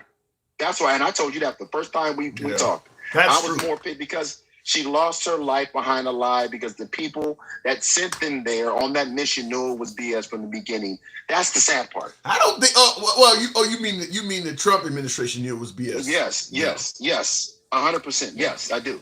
I agree with that. I think that people like Giuliani and Steve Bannon. Well, Steve Bannon admitted on tape that if Trump is not winning on election night, he's just going to say he won. So he said that October 31st, 2020. So he knew 5 days ahead of time. If we lose it, he gonna just say he winning anyway. So yeah, the people who spoke on January 6th, I do feel like you're correct. They knew he had lost. And all those people went there thinking they were fighting some noble for some noble reason, and they thought that they were justified based on the rhetoric, and this is what happened. And that's the sad part, because just like somebody else said, she was a mother, she was a mom, and all those things, and it they just would have been honest. That never happens. Well, that even Ashley Babbitt's own mom is she's appeared on Fox since Ashley Babbitt's death. She's still MAGA. Her mom is. And you know what? But you said it earlier in this call, and you need to say it more and stop placating to your MAGA people. Placating? Don't be big words. How am I placating? I'm going to tell you. Let me get my thesaurus out. Go ahead. You said it earlier, but you kind of just talked over it. You said a lot of MAGA. Hold on 1 second. I always point out interesting comments. When I said that, the late Ashley Babbitt's mom is still MAGA, Debo says she should join her. Damn. Yeah, that's damn. I have no comment about that, man. Damn, her mom should join her. Oh my God. Go ahead. When I said placating, you brought up the January 6th hearings, and you said MAGA just didn't watch it, right? They didn't watch it. That is true. Right? They didn't watch it. And so by not watching it, you didn't even think to take in anything that made. That just they had their mind. That's like with every charge, every negative thing about Trump. Their mind is already made up. It's all a lie. So there's nothing you can do. If somebody like I've said often on the program, let's just say for shits and giggles, Trump actually did commit a major crime. For MAGA, the question, who could tell you and you would actually believe him? You don't trust the people who would tell you, like the FBI and the Security Intelligence Agency. If you don't trust him, if he is saying I'm innocent, and you don't trust anybody that would be responsible for telling you he committed the crime, then to some degree he is immune. You don't believe he could do wrong. You're not going to take unless it's on video and you trust the media that's presenting the video to you and the media personnel that's telling you, which is a hell of a hurdle to climb. He really is in a position where he can do no wrong. If they don't, of course, and they know that because he knows his followers aren't. They're just listening to him. They're not digging into any detail. Even someone in the comments said, "This is crazy." CEO of Common Sense, which is really an oxymoron with a picture of Trump. But he says, where's the evidence from the J6 committee, right? Where now, Tim, I want you to answer this for him. I'm not going to answer it because I know the answer. He says, where is the evidence from the J6 committee? Evidence of what? Of the insurrection and all that stuff, right? It just asking where's the evidence tells me that you know nothing and have looked at nothing, because that's what the House committee was for. That's why your leader right now, CEO of Common Sense, is saying all of those people that looked at all of the evidence should go to prison. Yeah, but they had to look at something. They had to look at something, CEO of Common Sense, for him to even be bothered by it. So yes, there was plenty of evidence, and all you had to do was go read a little bit, and you would have saw it all. You would have saw that he knew that they lost from the beginning. He admitted it. They all knew it. Every last one of them, from him, Giuliani, Eastman, all of them knew from the beginning. And so when you say that, it tells me you haven't done any research, because these are affidavits. Yeah. And like I see text messages. Yeah, like CH 1970 is saying, it's all over YouTube. It's pretty easy to find. It's everywhere, man. And here's the thing, Tim. When I'm only saying this for, and this is the part that they have to understand. And when I say they, I mean Trump supporters. Coming from me personally, this is not about being right or wrong. It's just about the right thing. It's there. All you got to do is look. If you would have looked and saw the J6 committee evidence on what happened and just read through it, you could come to your own conclusions. But if you never even know it exists, how can you? Well, the problem is, even if you read through the evidence, if you do not trust the credibility or integrity of the person presenting the evidence is useless. And there's nothing Nancy Pelosi or Liz Cheney or any of the Capitol Police can tell you on that day that MAGA are going to believe. So there's no way to present a case to them. They're not going to trust any of the sources of it. So you mean the party of law and order? You mean the party of law and order in this country doesn't want to listen to law and order? They don't want to listen to the police that were there. They don't want to listen to none of them. Really? Is that what we're saying? And another thing that came up earlier when you brought up the one retired fireman that said that he was only going to arrest. That's terrible, man. Right? Yeah, Will G mentioned that. That's terrible. Well, check this out. So fast forward to J6. How many were there? How many firefighters? How many off-duty police officers? How many law enforcement officers were there supporting Trump in that insurrection on J6? Probably most of them were supporters of Trump. Yeah, there were a lot. There were a lot that went through those windows and doors. And it's just sad. I'm talking about some of the Capitol Police, I believe, were MAGA, but you're saying no. I'm talking about you're saying protesters that may have come from other cities that were off duty, but they were cops and firefighters. Yes, they were. Yeah, they 100% were. Lots of them. There were some that were arrested and lost their jobs, right? Yeah, lots of them. And all I'm thinking when that's happened, I'm like, you risk your entire pension. So now it goes back to that one retired fireman that said that. Because he's not by himself, Tim. Yeah, that one guy is not by himself. That's sad. I don't even, like I said, when Will mentioned that, I don't even like thinking about that. Did you actually let somebody lose their life in a fire simply because they black? I mean, to actually come out and admit that person, that's a case where if whoever he told that to, if they off them right on the spot, I ain't seen shit. Hey, well, let them lose their lives or take a life. Choose one, because it happens all the time with us. And when we're told to get over it, it's just amazing to me, because the slogan of 9/11 is never forget. Yeah. So we can remember everyone else's tragedies. We can remember everyone else's history. But when we start talking about our history, when we start talking about the things that have shaped this country, take it out of the schools. We don't want to talk about it as if it never happened. And if we let that happen, you're only 2 generations removed from it being erased. I agree. And so what I mean by that is, so I'm clear, whatever you tell, you have daughters, right? Yeah. Whatever you tell your daughters about their grandparents, right, wrong, or indifferent, they repeat it to their children. Right, wrong, or indifferent, that's what it is now. That's the new history. Word of mouth. So it's very important to tell it so we don't repeat it. If white, and see, when they bring up, all this other nonsense. I don't know if my caller had a call or something. Mike? I'm sorry about that. We cannot Black folks cannot end racism. White folks, that's their job. I don't believe. I believe blacks can help in that process as well. We can't, Tim. Okay. No, we disagree on that. We disagree on that. But I do believe the best way to help end it is to tell the truth about it, and that is mostly coming from whites about being dishonest about history, because they do control all the history books and things like that. So I do believe if you want to move us ahead, move us on, and unify and all of that, you got to tell the truth about what happened. You got to keep it. Yeah. And here's the thing: that doesn't mean it's comfortable. No, it's not going to be comfortable. It shouldn't be comfortable, because if we're trying to make a change, that should be the case, and we got to stop picking and choosing what we want to address. And we got to stop picking and choosing about what's going on. So yeah, and unfortunately, we have not reached that point yet. I got to move it on, but yeah, until we reach that point, I agree with you. The healing is only going to be limited because the people know that there's more out there, and you're not being honest about it. Yep, Mike, we got to fix it, man. Appreciate it. Thank you, and I 100% agree with that. 100%. Like I said, I talk about this all the time.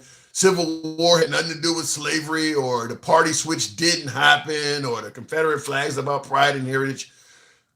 Too many people know the truth. Too many people know that stuff is not true.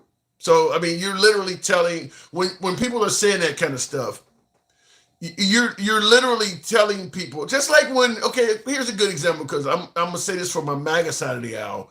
Let's say when you see these mass shoplifting events where people are stealing and shit like that, and all of a sudden some far left person tries to make up some kind of sweetheart explanation for what they're doing when really it's just, shoplifting. You stealing shit. But people try to say, well, it's sympathetic, they're just doing it to eat or whatever. He's stealing Coach purses. He ain't trying to feed his family. And they make up all these bullshit excuses. That's how racism kind of is like that. Just making up bullshit excuses when just get the truth out there. People know, just like with the example I use of stealing, you're lying in people's face and they know you're lying. Well, it's the same thing with this. You're telling, you tell people the flag is about pride and heritage, and the Civil War is it wasn't about slavery. The people you're telling that to, they know that's not true. So it just makes this shit go on and on and on and on. The party switch never happened, for instance. All of that stuff. People know that stuff ain't true. Real quick before I move on, I want to go back to make sure I didn't miss a super chat there. MAGA says, MAGA says keep your legs closed when it comes to ABs, obviously, pregnancy terminations. MAGAs are the same people that approves drunks and grapers. Get the fuck out of here. So you're saying that they demand responsibility, but at the same time, they're appointing drunks and grapists to their cabinet. There is some of that happening. No, there's no denying of that. I read an article for somebody in Washington. It was a Democrat, though, female Democrat. She said that the only reason Trump is appointing Hegseth to head the military is because he looks good on TV. I mean, he's a decent, fit guy. He got the fucker, damn near fuck around and found out, or America fuck yeah type tattoos all over him. So Trump is saying he looks the part on TV. I don't know if that's true, but I thought it was kind of funny. Oh, excuse me. Trump employed the swamp in his cabinet, says Brett Maca. Well, even MAGA believes that Trump, they believe that Mike Pence is a swamp creature, or you don't favor Nikki Haley. I think even MAGA believes that some of the Trump appointees are equivalent to swamp creatures or rhinos. They're even saying that. Repeat a lie until it becomes the truth, says Charles Vaughn. That does happen. That absolutely does happen. Continuing on with the program, we'll go to Dencal. Good evening, Dencal. You might be able to help clear this up, Dencal. How the hell are these two events being viewed so differently? Good evening. Hey. Hey. Yeah, I believe, like you've brought up an interesting conversation, and I believe it might bear a little fruit, even if the people won't say it out loud. But having these two examples, when we kind of know what they are, and people are, they consistently get on here and they show their unconscious bias, and they say it as if it's fact. Like Yeah, well, the guy gets up here talking about he shouldn't have pew-pewed her from the side. What? He was serious about that. That's MAGA reaction. That's why I can't even fathom why somebody would say, this is the same people that would say, hey, I live in Florida and we got the what is it, the no retreat law? What is it? The stay your ground, yeah. That says if somebody is coming at you, you have the right to use any level of force you want to. But those people that support that are saying that they keep on singling her out and making it seem like it's just one lady that came and bust the window and came through the door without 1,000 people behind her. Yeah. They keep saying, well, she came there, he could have tased her or something. Dude, there was 1,000 people literally behind her, screaming, trying to come in there. Yeah, MAGA reaction. Yeah, I see somebody said MAGA reaction should be called Mr. Pretzel from now on. Yeah, I mean, he was trying. I'm surprised I haven't heard from a couple of my other MAGA viewers on that. But yeah, he was trying. But yeah, it's crazy to think you expect this guy to tase her, and like you said, there's literally hundreds of people that's gonna come in there behind her, and he's standing there with a taser in his hand with prongs hanging out of it. They're gonna just beat him over the head with the damn thing.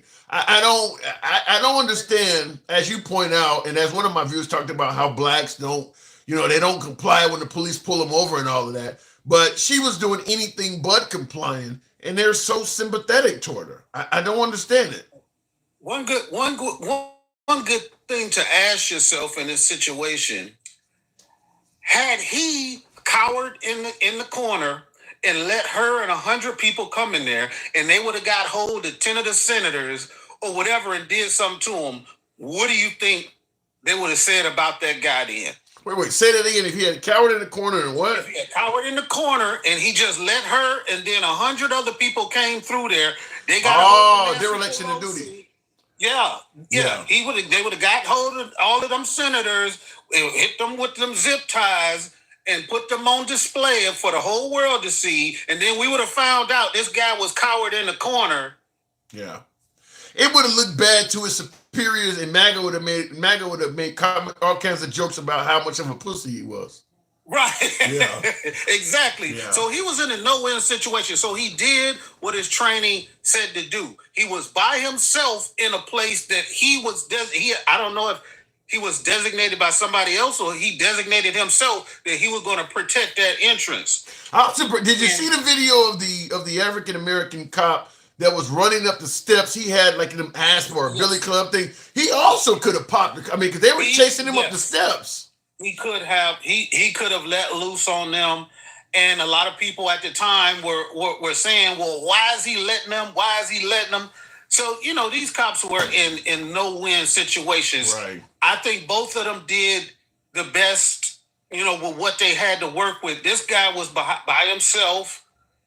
He was guarding this place where they said it was right down the hall from actually where the senators were at. So it wasn't like they was at the front door, which it would have been harder to get to the what do they call it, the tundra or wherever wherever the rotunda, yeah.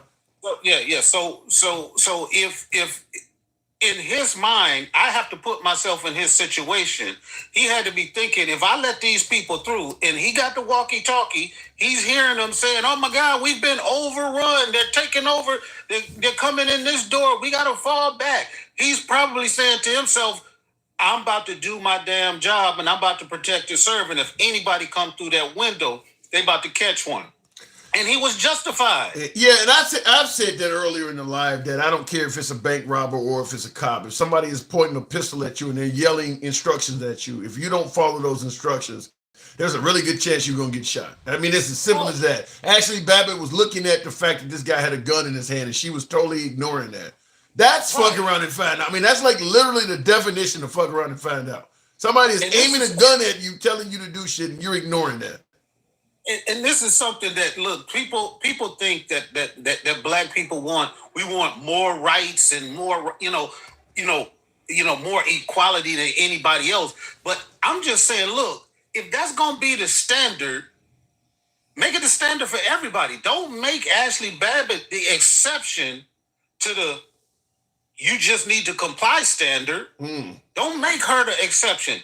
I don't want to see anybody die. But if you're trying to tell me that somebody is going to go into a federal building, going to storm it, and they're not going to be held to the same standard as I am when I'm in my car, from a police officer, bro, if you're not going to listen, you need to get it just like I would get it. He gets no argument for me on that. I want to respond to a super chat before we continue. Another bone to pick with me. And when you say whites won't get replaced anytime soon as the majority, but why is it that why? Well, he says, okay, I do say that, but that is why whites are doing their Project 2025 bullshit now, so it doesn't happen at all. Do you think Project 2025 is to counteract the notion of replacement theory? That's part of it. They want to take it back to a, Christian, the traditional. I don't know the exact words, but you know what they talk about. The crazy thing is, it must be Hispanics because black people only represent like 13% of the population. They're in no danger of blacks overtaking whites. It's not. Only way that's gonna happen is if you stop giving us access to your daughters. But other than that, we're not going to overtake the population. Right. It's more about what they call the browning of America. It's not, people confuse it and think that black people are going to take over the majority. That's not what it is. It's talking about the white population compared to all the other minority or brown populations put together. That's considered the browning So is of it America. possible then, if you focused on counteracting replacement theory and you want to, I guess to some degree keep America white, is it possible that interracial marriage might get banned then because they don't consider biracial people to be white?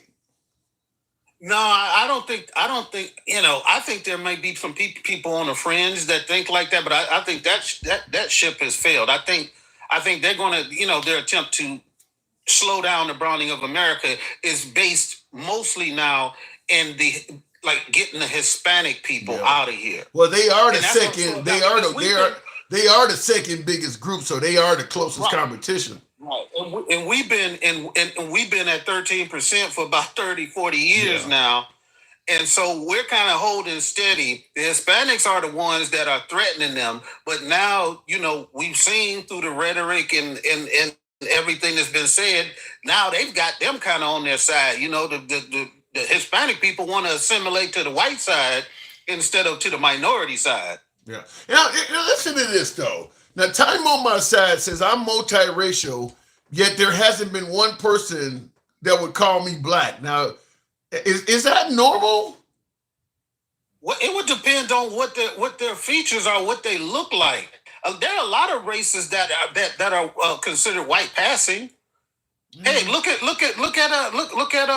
Marco Rubio and Ted Cruz. Yeah. Like they gave away their Hispanic names to assimilate. He said they gave it away. George Zimmerman. I guess it does happen. Yeah, it does happen. He gave it away. Nikki Haley. If you see Nikki Haley walking down the street, you say that was a white woman. I don't know about Nikki Haley. I don't know. She's passing. Yeah, I guess she's probably right. She could probably pass as a white woman. Yeah. But she ran for president. They made sure you knew she wasn't white. She became Nimrata overnight. She lost all that Nikki Haley shit. She was Nimrata. So. They didn't see nothing wrong with that. With the former administration bringing up everybody's damn heritage when it came time to achieve some great things. They even started doing it to Vivek Ramaswamy, who was a fan favorite of MAGA. When he was running for president, Trump said he ain't MAGA, and his heritage started coming up too. Like, shit, you can't run as a person of color. If I ran, I would be born in Ghana. With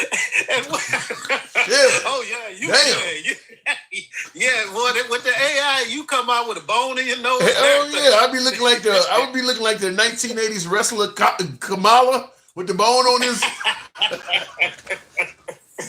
Shit, you lose all your purity. the guy in the subway, as being former military, like I was never into like special forces training and all of that stuff. But in the minimal amount of training you get, you understand like the chokehold is for a specific reason. You know what I'm saying? It's either you want to finish them or you're using it. What you're really not supposed to use it if it's just to subdue somebody. Right. But 6 minutes, if you set a timer right now and we sat here for 6 minutes, around that's 3 a minutes, long time. we would be like, yeah. damn. It is a long time. Even though I believe it was an accident, we're having these conversations. 6 minutes is a long fucking time to have somebody subdued, especially if they're not fighting back. I mean, to have that, I guess I'd have to be there because based on what I've seen so far and things like that, I'd have a hard time giving this guy a manslaughter charge. But talking to some of you motherfuckers, I don't know. I'm starting to change. This is what happens in the jury room. It may not. I don't know. Look, because we've had this discussion before, and I said, look, he need to get something, and that something is like a kind of a gray area.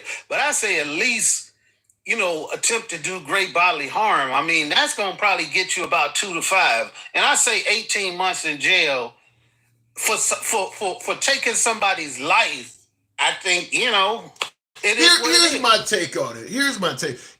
Regardless, whatever they give him behind bars, which I'm hesitant, but if they give him some time behind bars, I do not believe this event should still be hurting him for the rest of his life. So, okay, once he does his time, I want a small amount of probation upon release, and I don't want a felony on his record for 10, 15 years. That's where I look, because I do believe most of it was an accident. Yeah, he may have went overboard with it. I get it. If you just gotta give him some time or whatever, I do believe eventually this should fall off his record. I don't want, because the guy's walking around with either manslaughter or a negligent homicide on his record. He ain't gonna be able to get a job or any damn thing.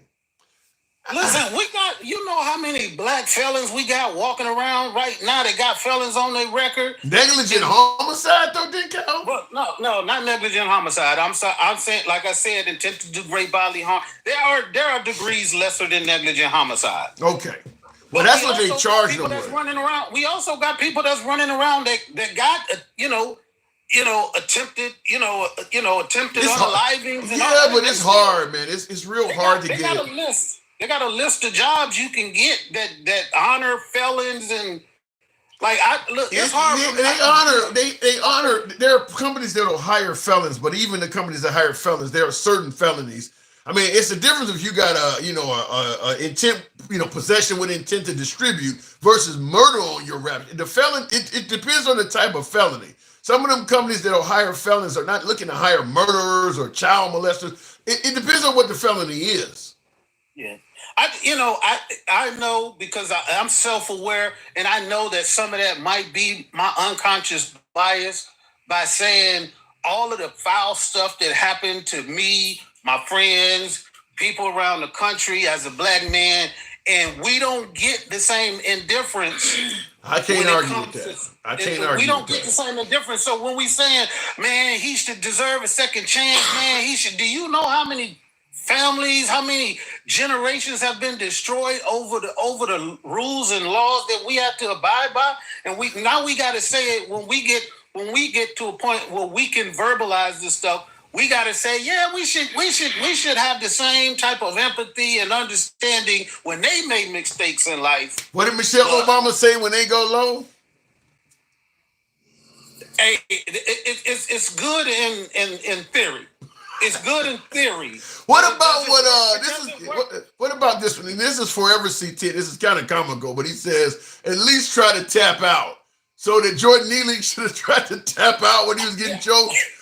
Yeah, I seen another one of the people in here say, look, even the MMA, even the MMA know to tap you out because you could get unalive. Yeah, they do it simply on a tap. Yeah. The referee, even if he didn't tap out, the referee would have noticed he was out unconscious and dragged him off of him. Yeah, he would have separated. Right.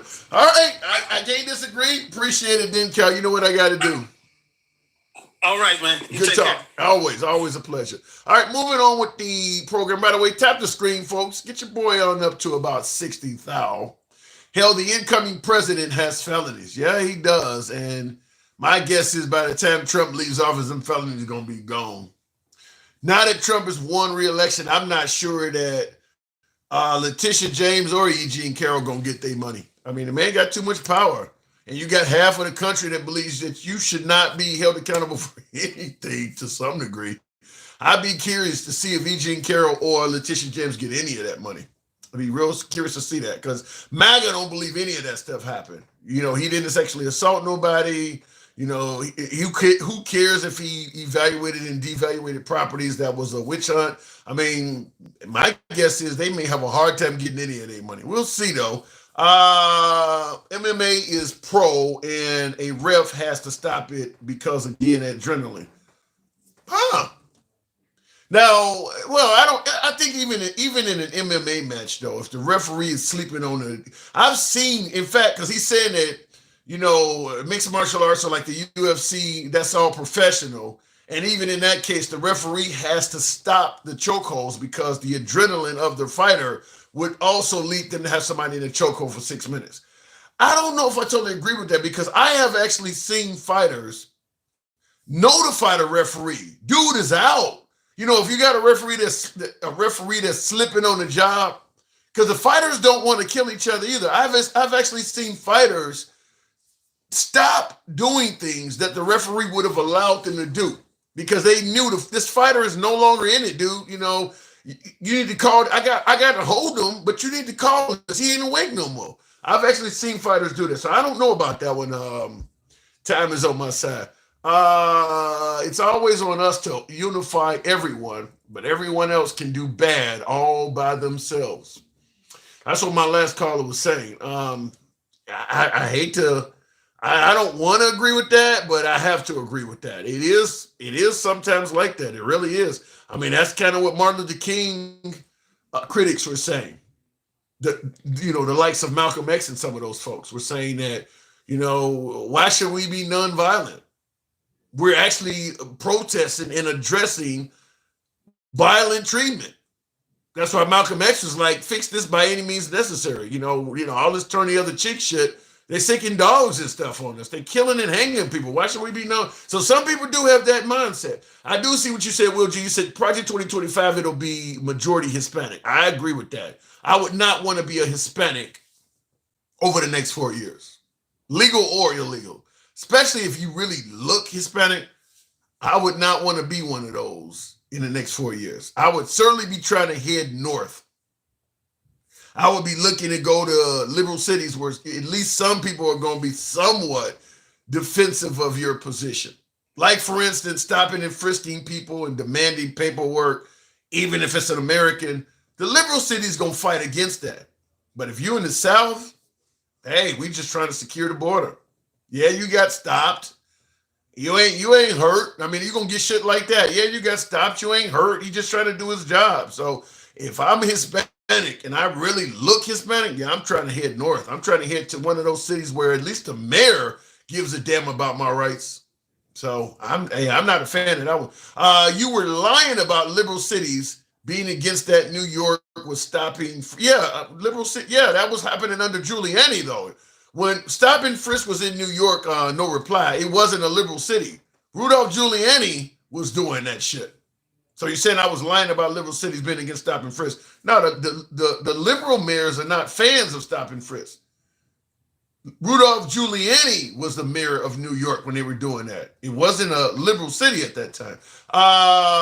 It will be, and like you said, Charles Vaughn says they voted for stop and frisk in New York. Yeah, they voted for Rudolph Giuliani. That wasn't a liberal city back then. That city was leaning right. I mean, that's how Rudolph Giuliani won. We are not hearing that teaching of Martin Luther King Jr., judged by content of character, not the color of skin. Why every other word, black, white, Hispanic, practice what you preach.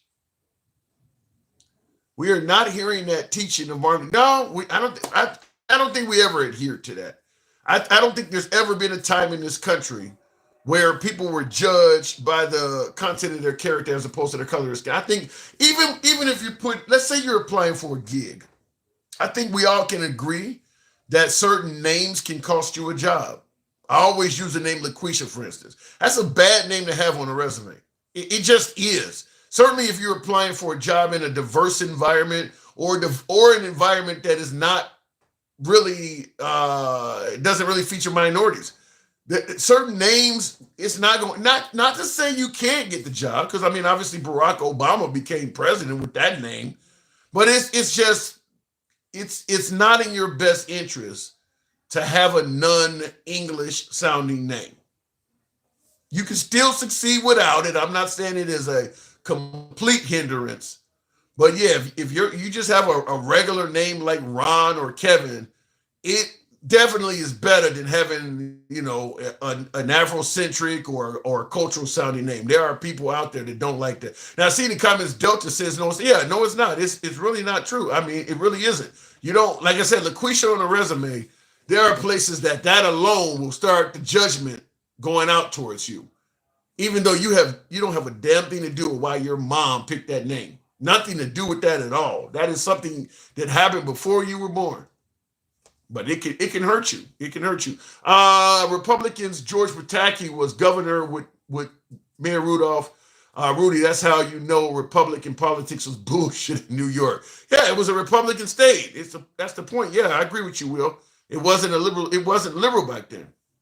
Liberal states and cities pay for red states, cities and towns. MAGA need to say thank you. They're not going to say that, though. But you are correct. The federal dollars tend to come from areas where the people are. I mean, if you want to have federal coffers, you need human beings to contribute to it.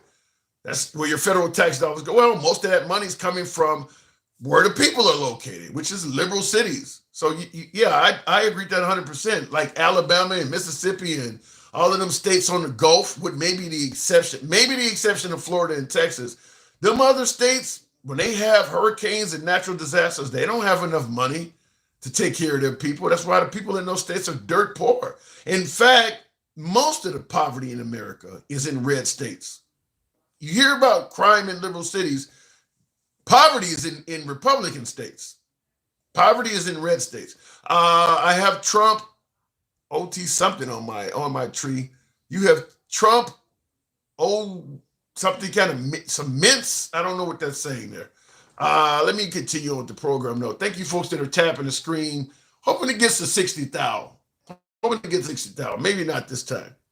Anyhow, folks, maybe that's what it is. Maybe I need to step away for a minute. I will go ahead and express my appreciation for the 54,000 I got. I couldn't get folks today. Maybe a lot of lazy thumbs on the program today. So we'll go ahead and suspend it for now. But thank you for tuning in. I will catch you guys tomorrow. By the way, if you enjoy this type of dialogue, subscribe to the program on YouTube, horizontal, vertical, and follow on TikTok. Until then, folks, I will catch you tomorrow. It's your boy Tim, the handsome liberal. Gotta go. Thank you on YouTube as well. Catch you guys tomorrow. And I don't know what I just hit there, but I'll do it that way.